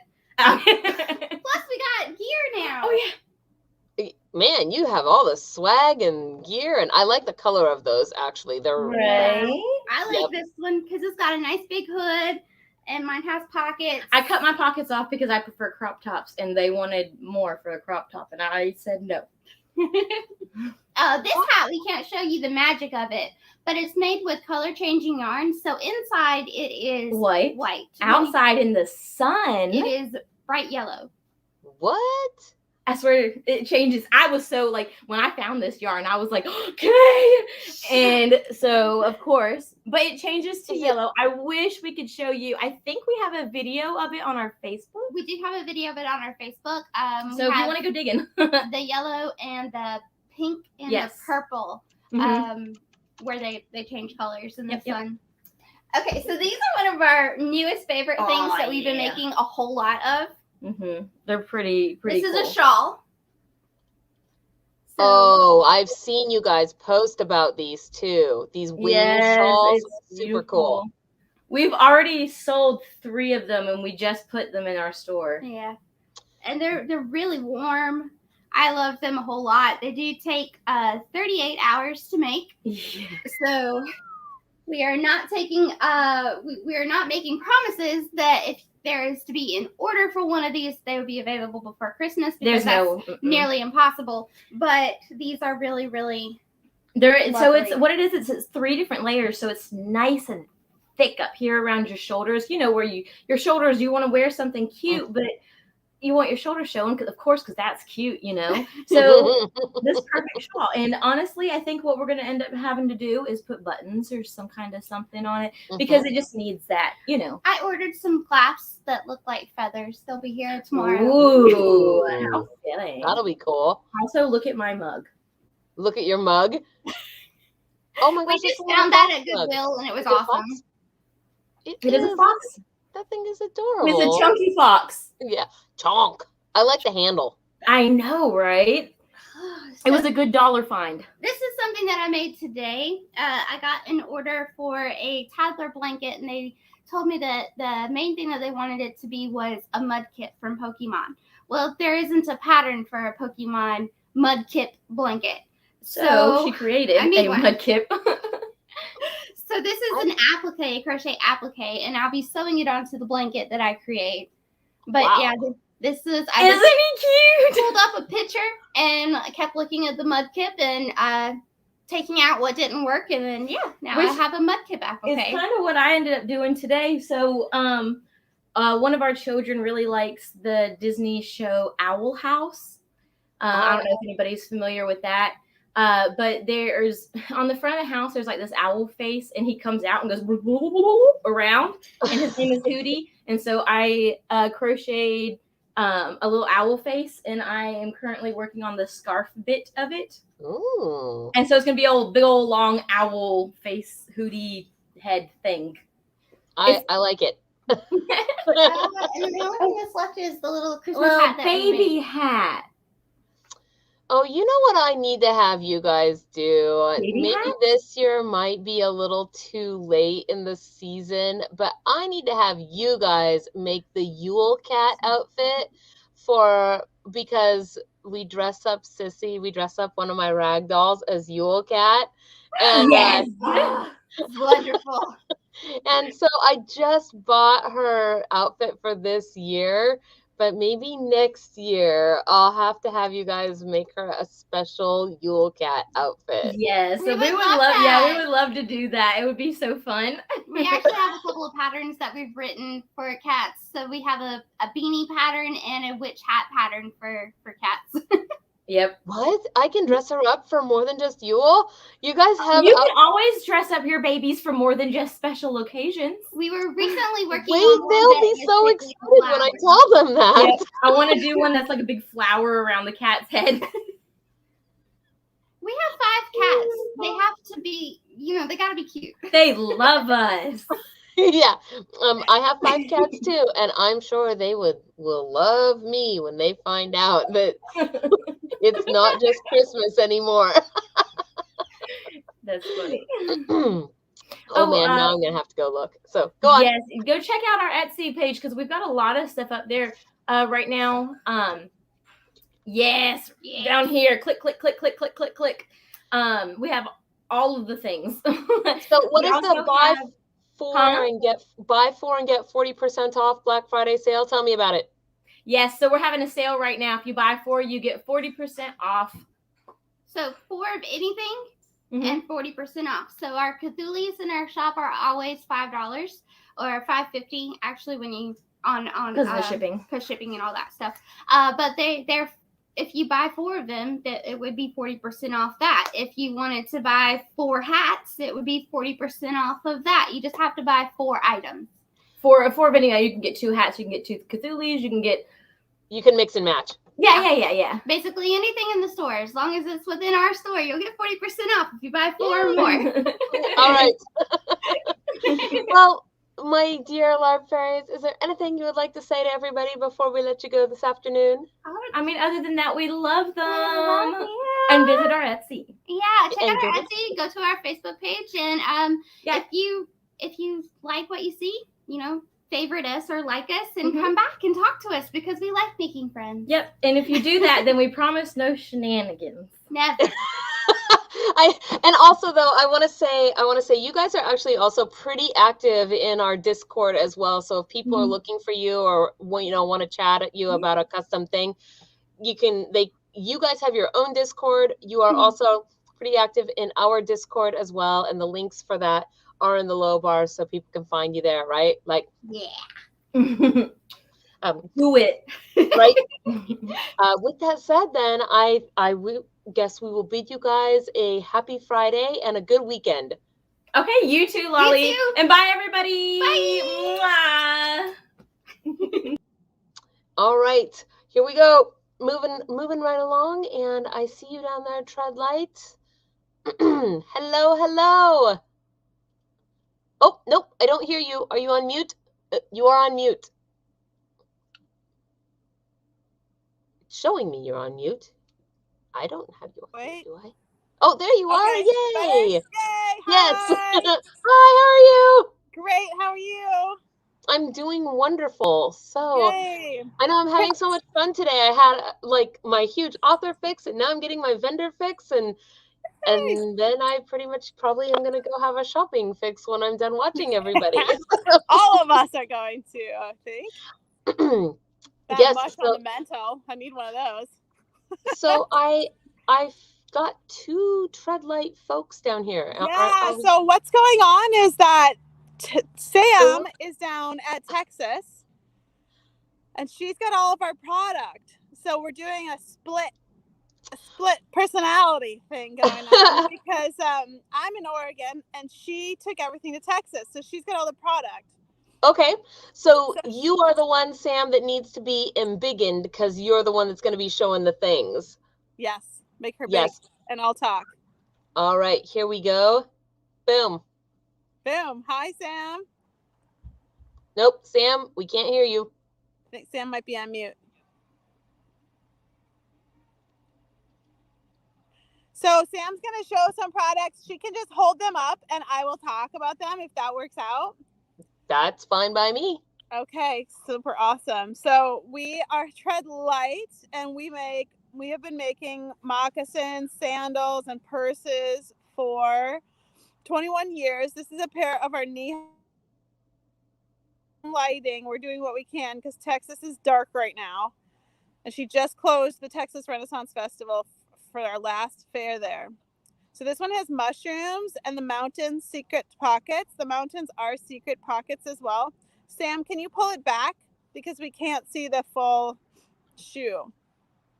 If that's I want to possible. see these secret pockets. I know this is one of the cool things about your shoes that has these secret pockets. So it is one of my favorite things of all. And everybody's like, I need secret pockets. There we go. Yeah, that's a bit better. Then put it where your face is, because the face is the. Oops, sorry, that was me. Oh, no that was me that did that. Sorry. Now pull it back. Yeah, there we go. Now we can see the product a little better.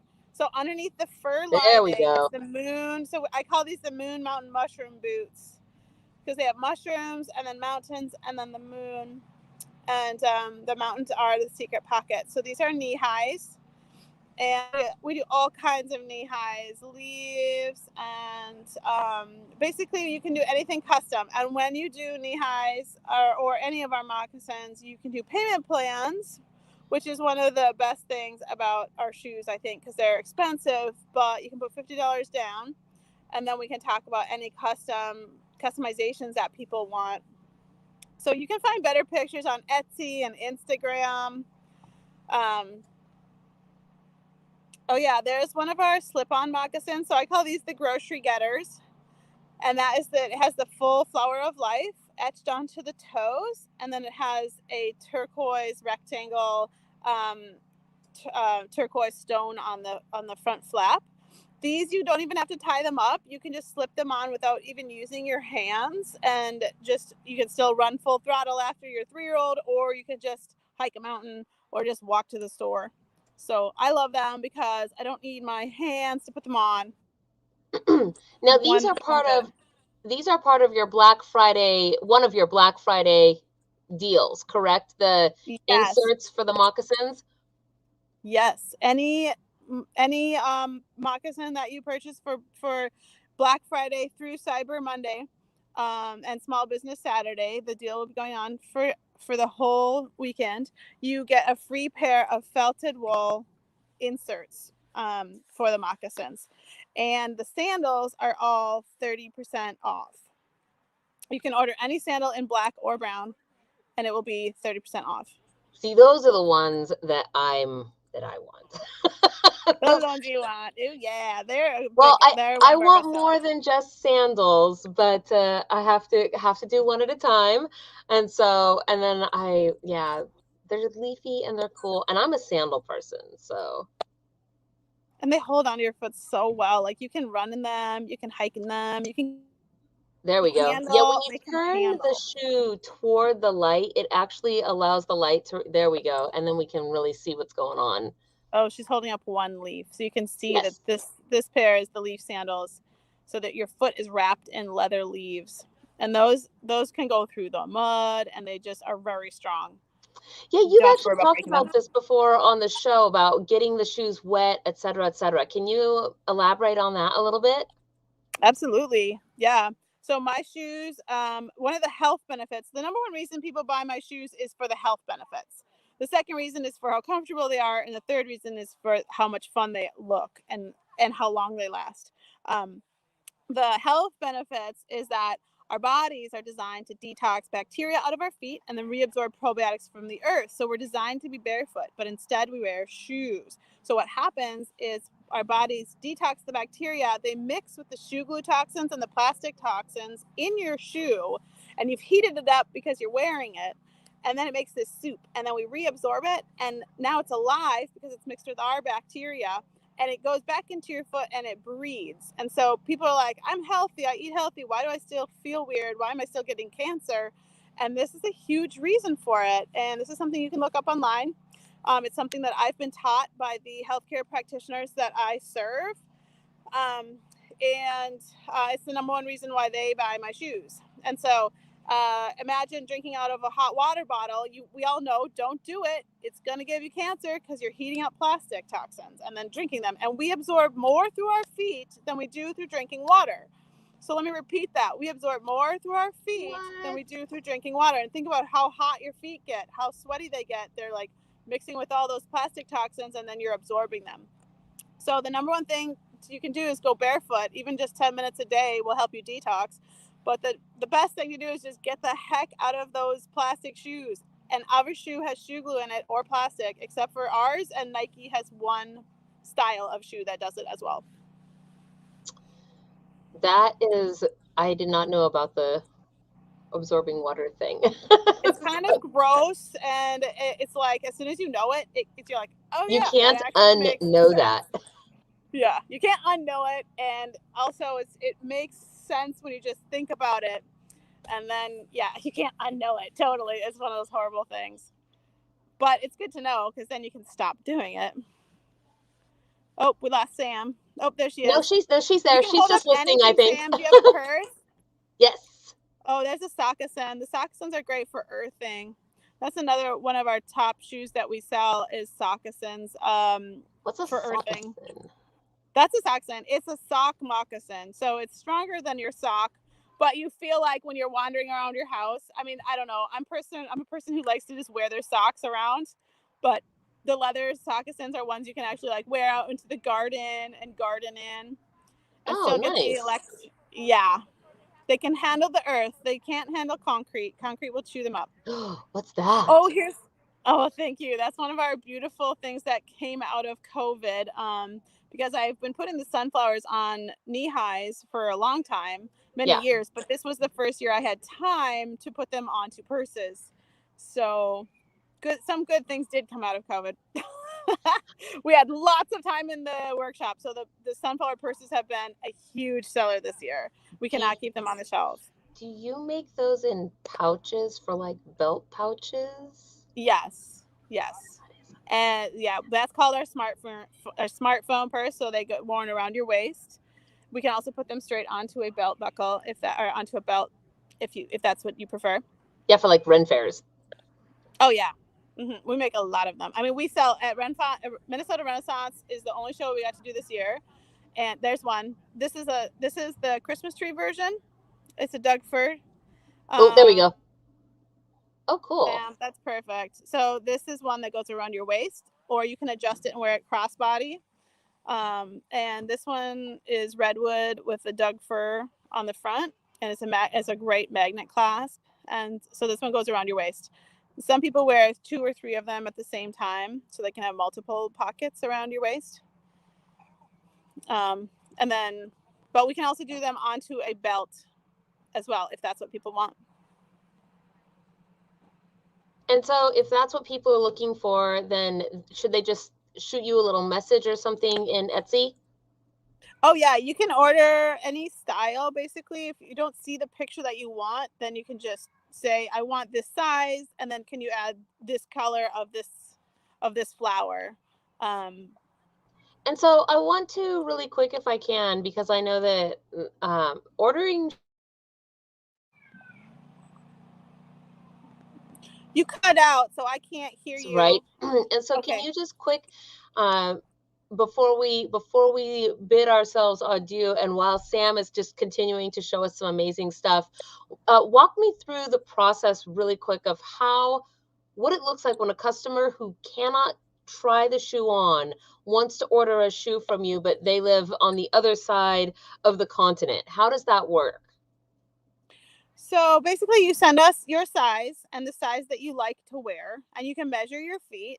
And then we do our best to fit you, which it works very well. We even send to Australia and all over the world. Basically tell us if you like wide. Tell us if you have wide feet, and you can measure your feet. If you feel better just tracing your foot and sending us that, you can as well. I know her lighting is not very good, so I'll show you my old shoe. I just took it off my foot so you can see a bit better lighting. Trees today, and so this is what I'm wearing, because it's a great shoe for just doing anything you wanted. So the shoes also, they expand a lot. Like you can see how much taller this one has gotten, because I have a very high instep. And so it has to stretch a lot for me to fit it. If you get it and you can fit your foot into the shoe, you can usually get it. You can get it wet. I always recommend getting your shoes wet, because with 10 minutes of warm water, shower temperature water, you won't damage the leather, and you will allow the leather to expand to your foot. And then it will even hammer toes. Like my mom's got this crazy hammer toe, and the whole leather is just punked up right. That's like she's like a little mountain right there. And it just memorized it. And so every other shoe just crushes her hammer toe, but these shoes, they molded with water to fit her foot perfectly. A half inch of size for sure. I mean, they can stretch up to 2 full sizes if you need them to. These are just the best. I want some of your shoes so bad. Before fair season begins next year, this has somehow got to make it into my possession. Keep that in mind for fairs and stuff. Like, give us some time, because we have a waiting list of paid in full orders.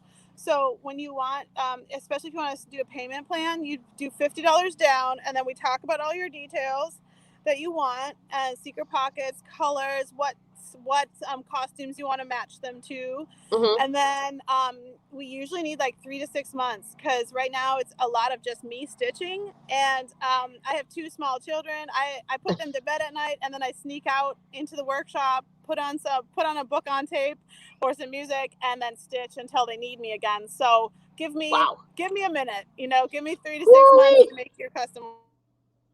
Do you sleep? You cut out, so I didn't hear you, but I could see the shock on your face. I said, do you sleep? I try. I try. 3-year-old still nursing, so he's. And look at those. Those are like teal leather with white leaves on them. Yeah, turquoise, and that white leather. That white is the secret pockets. Yeah. So they're big enough to hold a hotel key card for when you're doing the conventions. Yeah, I love it. So you don't have to hold your key card, I like how they have that buckle on them too. That buckle is cute. That's one of our best sellers. That's the industrial moccasin. It's kind of hard to see. I'm so sorry. Our products is hard. We should have pulled up Instagram. I forgot that you had that option.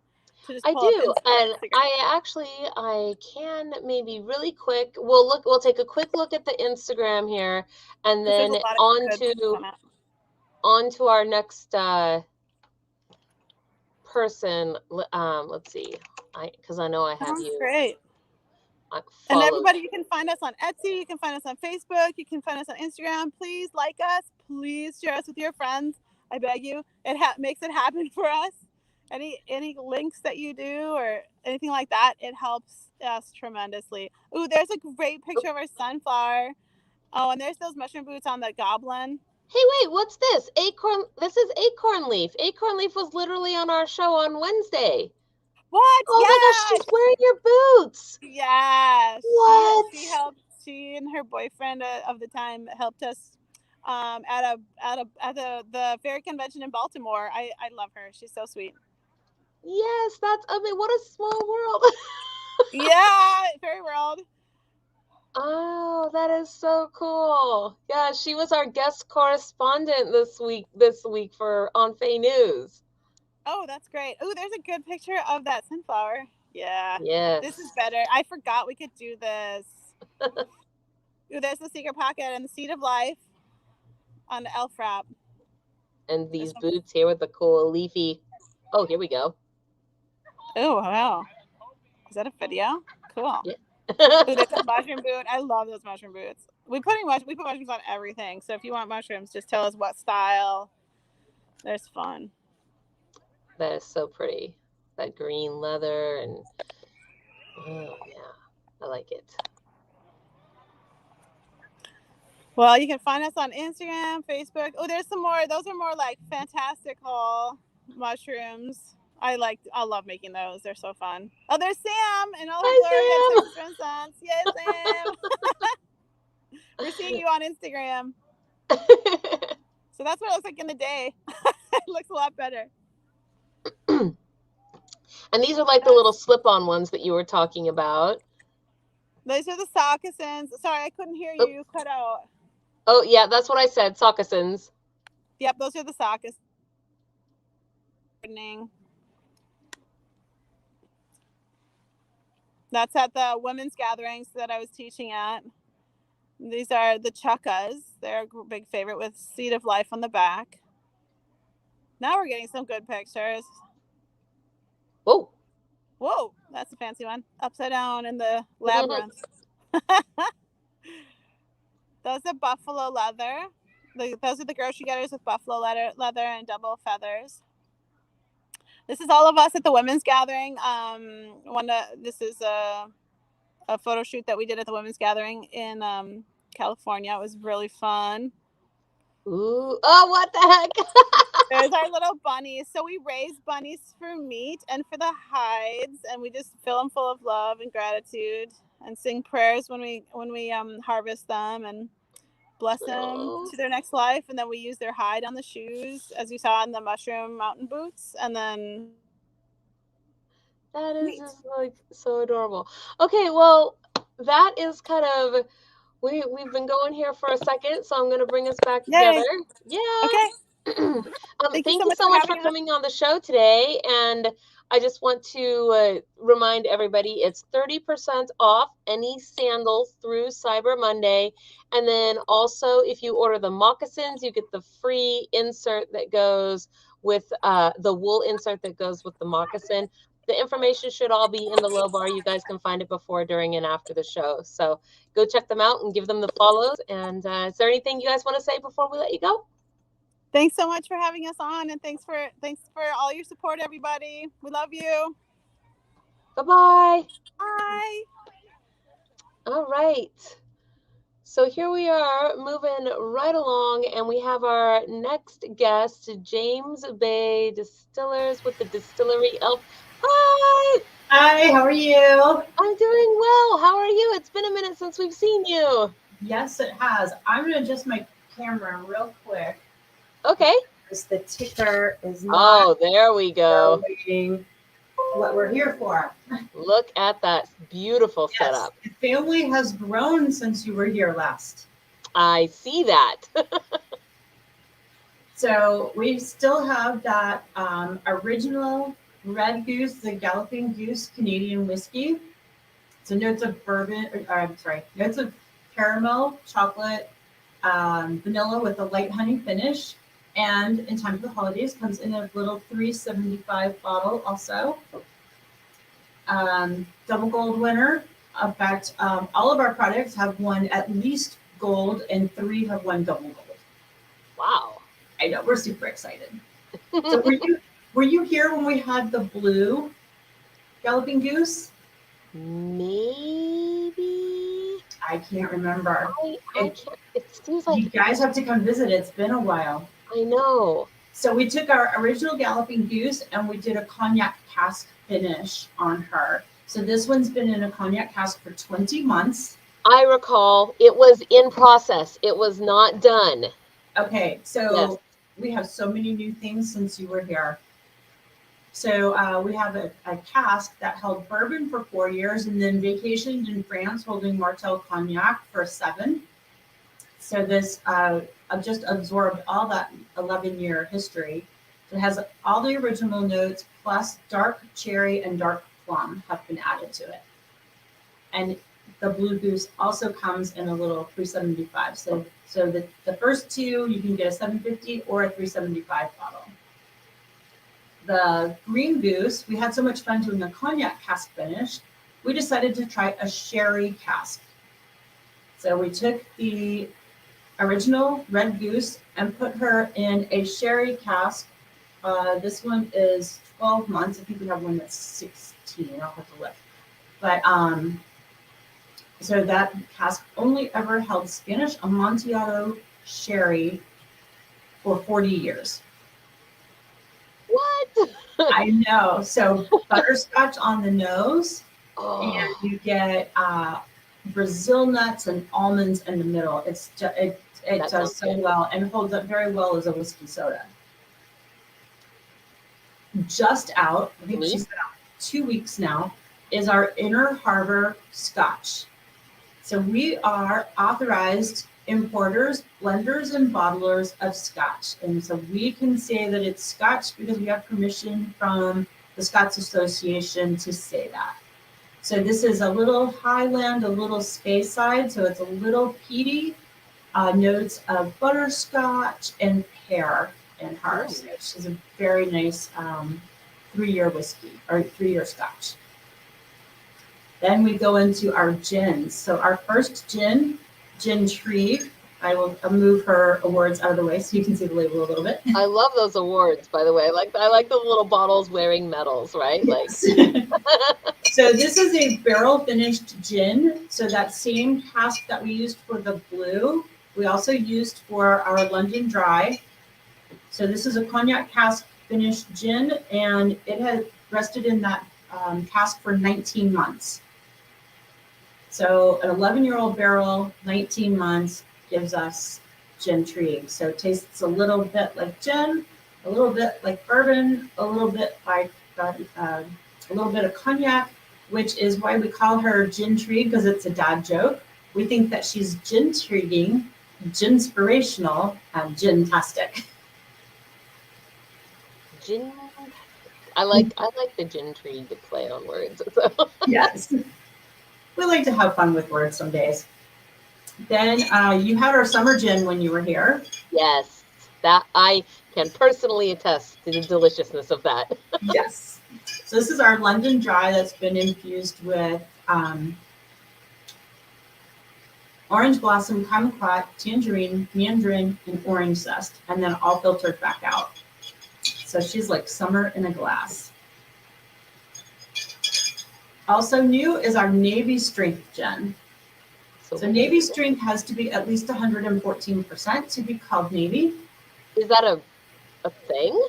It is. It is a classification of gin, and it came from back in the day. The Brits gave their sailors a gin ration, and because you're at sea and the boat moves around a lot, if your gin is below 114 proof or below 57% alcohol, and it gets spilled on the gunpowder won't light and you can't sink the French Navy.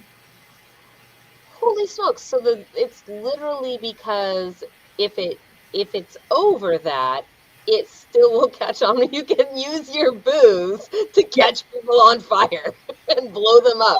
What happens is if it's below 114 proof, there's too much water, and when the gunpowder absorbs too much water, you can't light it. Now I want to know how far this actually, how far does this stretch into being able to use alcohol to light things on fire? I think that sounds like abuse of your delicious drink, but I am now very fascinated to know if that's the line. It has to be at, what'd you say, 114? Is that what you said for proof? Yeah, because then when the gunpowder gets wet, even if it dries out, if it's been too wet, it's not going to fire. Too much water's been mixed with it. So you have a higher proof alcohol on board ship. So she also features our first commissioned artwork on a label.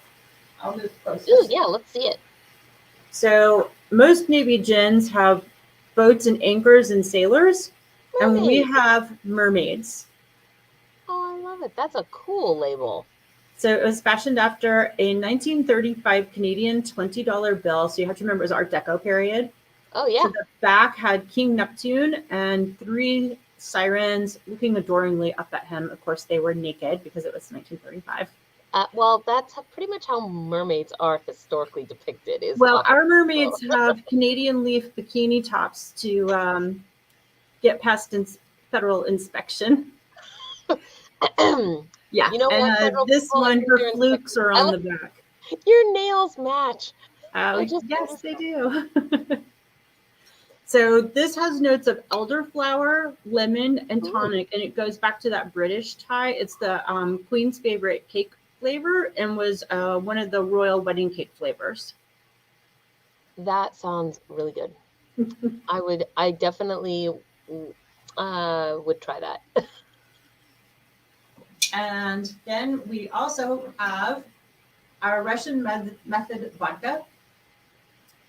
We resisted for 2 years making a vodka because the definition of vodka is odorless and tasteless, and it's a very tough market to compete in. But my husband spent 6 months researching Russian vodka making techniques and patents. And we now have a proprietary double filtration method that we use. So ours has like 0 to very little burn. So now I have some questions, because Okay. this is typically my my drink of choice. And when you say that the definition of vodka is odorless and tasteless, Yes. it's iocane powder. Odorless, tasteless, dissolves instantly in liquid, and is among the more deadly poisons known to man. No, so is that actually, what happens if you can smell vodka? Then what? Is it not real vodka? Well, if you're going to competition, yes, they're looking for odorless and tasteless. And why? How do you even achieve that? If it's okay for me to ask, I don't know if that's a trade secret. Yeah, it's our double filtration method that we use. Wow. Plus, just the way that we do distillation. Our distillation on it is we're mostly corn, because corn leaves a residual sweetness in your mouth, and wheat, because wheat gives like a creamy mouthfeel to it. So we use those two, and then we use that double filtration, because vodka has to reach 190 proof at least once in its life. We bottle at 80, but even at 190, you still have that last 5-10% that are long chain molecules that don't taste so good and burn when they go down. So we use a double filtration process to eliminate those. Wow. I am learning so much about vodka today. Mostly that I really need to try that vodka. Yes, that's part of the experience, is to come and learn about the products. Yes, and so tell me just a little bit about this, because I know that you guys have your actual distillery. Yes. That it has a live tasting room. So elaborate on that just a little bit for our viewers, and also on your Black Friday special, and then we will be at the end of our time. Absolutely. So we are located on the south end of Payne Field in Everett, just north of Seattle. And we are making the transition. We have everything is set back up in the front. We are able to be open, dressed for the weather, because we might, if we get more than like one group in, we start opening doors and windows. So, it might be a little chilly inside. And we are getting ready to open up in the barrel room, where we can spread out a little bit more. But again, we open our roll-up door. Sometimes we get some food trucks in, so follow us on Facebook, Instagram. It's all over there. And our Black Friday special is if you come into the distillery, a case of 6, you get $25 off. And it can be a mixed case. You don't have to go all with one liquor. Yes. A case of 6, $25 off. And if you don't know what to get somebody, we have gift cards. Gift cards. Yes. Can you speak to shipping really quick? Shipping? Yes. If you go onto our website, jamesbaydistillers.com, you can order online. And if you are out of state and your state is not supported, email us at info@jamesbay.com, jamesbaydistillers.com, and we will tell you how to order, because we are able to ship to 43 different states. Quite for most of the states, then. Perfect. Yes, there's a couple that they just don't want to play with other states, and that's fine. Okay, so with all of that said, then I guess that brings us around to the end of our time today, and I hope you had a wonderful holiday yesterday. We did. I mean, you guys are kind of like the people that bring the party to the family dinners. Yes, we try. All right. Well, thank you so much for joining us, Miss Distillery Elf, and we will hopefully talk to you soon. I'm being told that we all have to come down and see you again. So Absolutely. Come on in, guys. All right. Have a good one. All right. Thanks. You too. All right. Ladybugs and Yellow Jackets, this is bringing us around. We are for our last vendor of the day today. Please remember, everybody, wherever you're watching from, hit the like and subscribe button. Share with all of your friends, of course. You can find the information for all of our vendors in the low bar, wherever you're watching from. And I just want to invite you all really quick to, please, if you look in that low bar, you will see there is a link to our virtual sign up to get your Fairy Christmas card this year from us and participate in some other Yuletide activities that we have going on if you want to. So everything is purely by option, but please go do it. We love to send those cards out every year. And with that said, bringing in our last vendor. Hello, Pixie. It looks like you are on mute. Yep. Ha! I'm here. Perfect. Yes. Yay! Hello, happy Thanksgiving. Glad to be here. All right. Well, so please, I don't think you've ever been on our show before, have you? No, first time. I tried last year, but I had some family conflicts that made it so I wasn't able to join you guys. So I'm just glad to be here this year. Yeah, 2020 and stuff happened. Yes. Right. All over. So please, if you will, introduce yourself. Tell us a little bit about who you are and what you do, and then let's look at some of your product. Fantastic. I'm Pixie. I make all natural personal care products.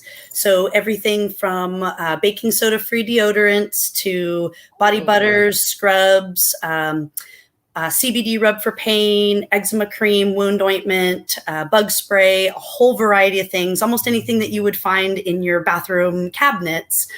Swap those toxic ingredients out for all natural, handcrafted, use raw, unrefined ingredients, organic as often as possible. Some things you just can't get organic, but really, really try because that's the good stuff, right? And the better good ingredients you put in, the better good products you get out of it. And that's the whole point, right? If we're going to do the work, let's do it right. So huge variety of products. I started making things 6 or 7 years ago when I was a stay-at-home mom on a 2.5 acre farm. It was a lot of fun. I had nothing but time to play with recipes and research and read. And I'd already been interested in herbs and growing things and using nature to heal our bodies and whether it's through food or herbal infused salves or simply just bought good body butter, right? And so I started perfecting my formulas over the years. People would ask me for different fragrances or different versions, or would come up with a weird skin allergy and give me a good excuse to make a new product, right? And so I just kept plugging away at it. And then last year, for better or for worse, right, I got laid off. And I thought, oh yeah, it's going to be temporary. No big deal. I'll have a great summer vacation. And then wham, bam, thank you, ma'am. Not so much. So I know this story. Right. There's so many of us doing it. And it's so wonderful that we all get this opportunity to pursue our passions and really help people do things, to increase our health and take better care of ourselves, and knowledge too, right? Share the knowledge of, here are the things. I have a resource page on my website. You guys are seeing my website right now for good ways to read up on your own, learn about the ingredients. If you want to make your own stuff, it's not hard. It just takes time and dedication. Definitely drop me a line if you are interested in that and you want help getting started. I love talking to people who want to make their own stuff. It's so satisfying, you guys.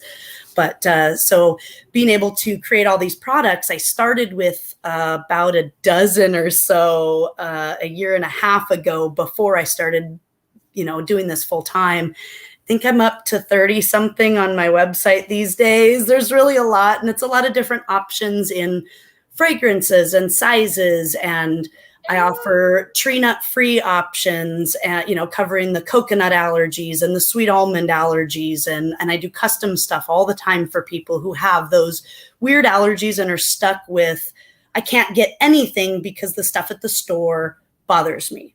Right? When sunscreen gives you a worse rash than a sunburn, there's a problem, right? You need a different alternative. And that's where I come in, right? Is because I want to do the research to find what people are looking for, what they need, and make it as as healthy for people as possible. It's really amazing what good skincare products will do. About 60 to 80% of what we put on our skin ends up in our bloodstream in some shape or form, different parts of the molecules and stuff. So to put really good stuff on your body helps so much more than just ashy, dry skin. Yes. So I'm just kind of cruising around looking at the things while you're talking and listening. So yes, you see an image there. That should be the eczema cream. That's a new product now. I infuse all of my own base oils. So the eczema cream, the CBD rub for pain, the tattoo balm, the wound ointment. I infuse all of the base oils with different healing herbs. A lot of the herbs I grow myself. And dry and process and all that stuff. And this says you're in Tacoma. Gosh, you're much closer to me than I thought you were. So. Yes. And it's funny because I actually went to high school up in Linwood. So I'm super familiar with the Linwood, Everett area, but I'm from Tacoma. So I'm down here in Tacoma and Lakewood. And so I cover a really good, area of town these days. You've got a nice footprint going on. Thank you. The lip scrubs there on the page on the right side are new too. I have 2 different options and they're pretty fantastic so far. A friend of mine asked me to make them and I'm just always looking for a new excuse to make something fun. And so what is a lip scrub? So a lip scrub, I didn't know, right? I had to ask her because I'm not really the girly girl type. I like being able to care for my skin, but I don't make up very well. I don't girl very well. So she said, Pix, my lips are dry and flaky and I've got all this dead skin on my lips and I just can't. And you've ruined me with buying most of my products anymore. So make me something. I need something to scrubby the lip stuff off. And she gave me a dead container for something that she'd bought from a store.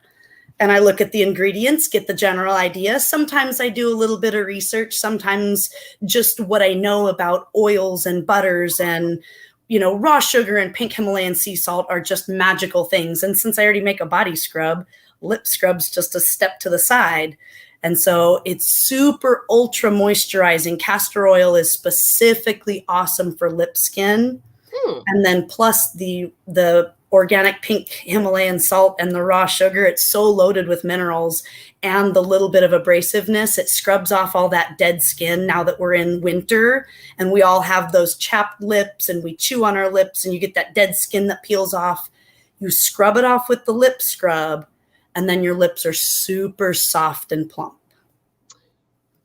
I was like, what combos? Let's look at combos. My combos page is out of date. That was unfortunately from when I had much less products.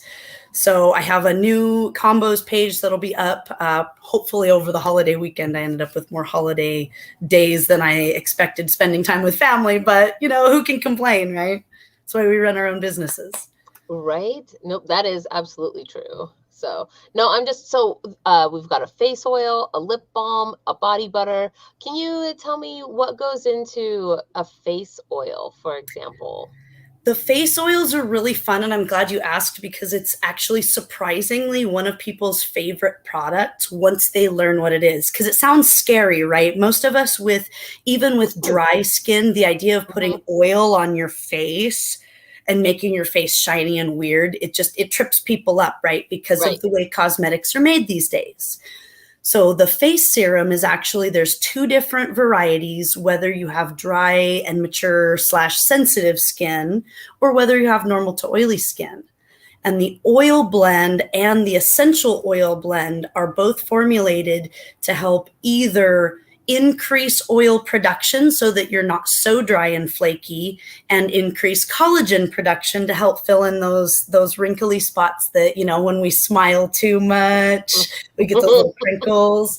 So it helps to fill that in. Right. Those of us that love to smile, right? I'll take the wrinkles. But if we can keep the skin healthy, right, and increase that elasticity, then you can still see those glorious smile marks. They just don't look like creases and our skin doesn't look like leather.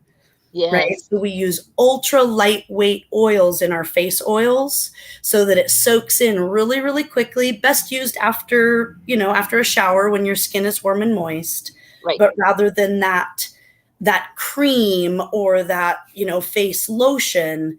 It's just a different take on it to help mimic your skin's natural oils and help encourage your skin to do its own thing, healthy and naturally. I was listening to you, and then I was looking at the things, and it made me have a question, and now that question has gone out of my head. Oh, yes. Okay, I remember. So if somebody wanted any of these items, like a deodorant, for example, or whatever. Oh, beard oil too. That's good. Yes. Gentlemen, do you see that out there? Beard oil. Can they get custom fragrances from you? Absolutely. Absolutely. You can shoot me an email, pixiespotions01@gmail.com. There's a contact me page or section on my homepage on the website. Hit me up on Facebook. I'm on Instagram. Any form of communication. We can set up custom, whether it's a full custom formulation of I have this allergy and I need something super specific, or I just want a different smell of the body butter that you make because I just don't like what you have pre-prepared, right? I just pick the fragrances that I think smell good. I don't know what everybody else likes. Right. It's really hard sometimes. So being able to say, yes, I have all sorts of essential oils to fragrance this with, I got you. Okay, that is excellent. And we have a question out here, or a comment anyway. I'd like to learn more about the pain treatment things that are being mentioned. Yes. The CBD rub is actually probably my best seller. It was also one of the first products that I started working on. I have several friends and family members with either chronic pain issues or have had major surgeries, spinal fusions, hip replacements, shoulder surgeries, things like that. And so what I do is I take coconut oil or a different oil if a person has an allergy, but my main product is based off of coconut oil, and I infuse it with healing herbs. So it comfrey, calendula, and arnica goes infused into the base oils. So you get anti-inflammatory, you get wound healing, you get bone healing, lots of mineral support in those herbs for trauma to tissues. And then I add a very high quality CBD oil. It is THC free. It's a hemp-based product. So that's the point, is that it is THC free. If you want a THC version, and for better or for worse, there's a lot of them at the shops. I don't deal in that because of business insurance purposes, but I can point you in the direction. If you want a good THC product, I just don't. I keep mine THC free so that people with concerns about, I have a job, I might get drug tested, don't want to, have any concerns about failing a drug test, anything like that. We just keep it THC free for those people specifically. I know it helps with pain for a lot of people. With the herbs that I infuse in the base oil, I feel like it makes up for the lack of THC in it. And then I add a handful of other essential oils to help relieve nerve pain, relax muscles, increase circulation, decrease inflammation. It works for a lot of different people on a lot of different kinds of pain. I've been pretty impressed with it, actually. I never expected it to be as beneficial to so many different people as it is. I'm just like looking at all these things and looking at the fragrances, and just in my head, I can smell them. I want to open all of them and just breathe them in. They sound so amazing. Yes, all the other vendors, when I go to shows, they like to be next to me because my boots smell so nice, right? Even my wound ointment smells really fantastic because it has whole herbs in it, and I put essential oils in it, and I make it with love, and the pixies help me stir everything, right? And I put crystals in my workspace, and I infuse it all with lots and lots of love and healing energy. So that's a big part of it too. That's why I find it so rewarding. There's like everything about it. The whole process is rewarding. Oh boy, what was I going to say? Oh yeah, speaking of shows, are you going to be at any upcoming shows here between now and Christmassy time?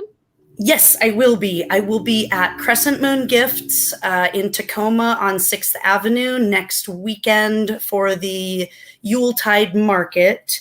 Okay. I believe it is open from 10 to 5. I could be wrong. Sometimes they do it 10 to 6 just to shake it up on me. But I also will be at the Federal Way Commons Mall for the Federal Way Holiday Market, the 10th, 11th, and 12th. Okay. And I will probably be at the Tacoma Night Market the following weekend. It's a Saturday night market, but I can't remember the location. It rotates. Ooh, I want to find out that. That sounds cool. Okay. It's fun. They do a brunch market on Sunday too, and I haven't done it, but I have a lot of vendor friends that have done it, and they say it's fantastic. So I might sneak into one of those. But all of my events will be on my Facebook page for sure. Okay. Well, is there anything you'd like to say to everybody before we let you go today?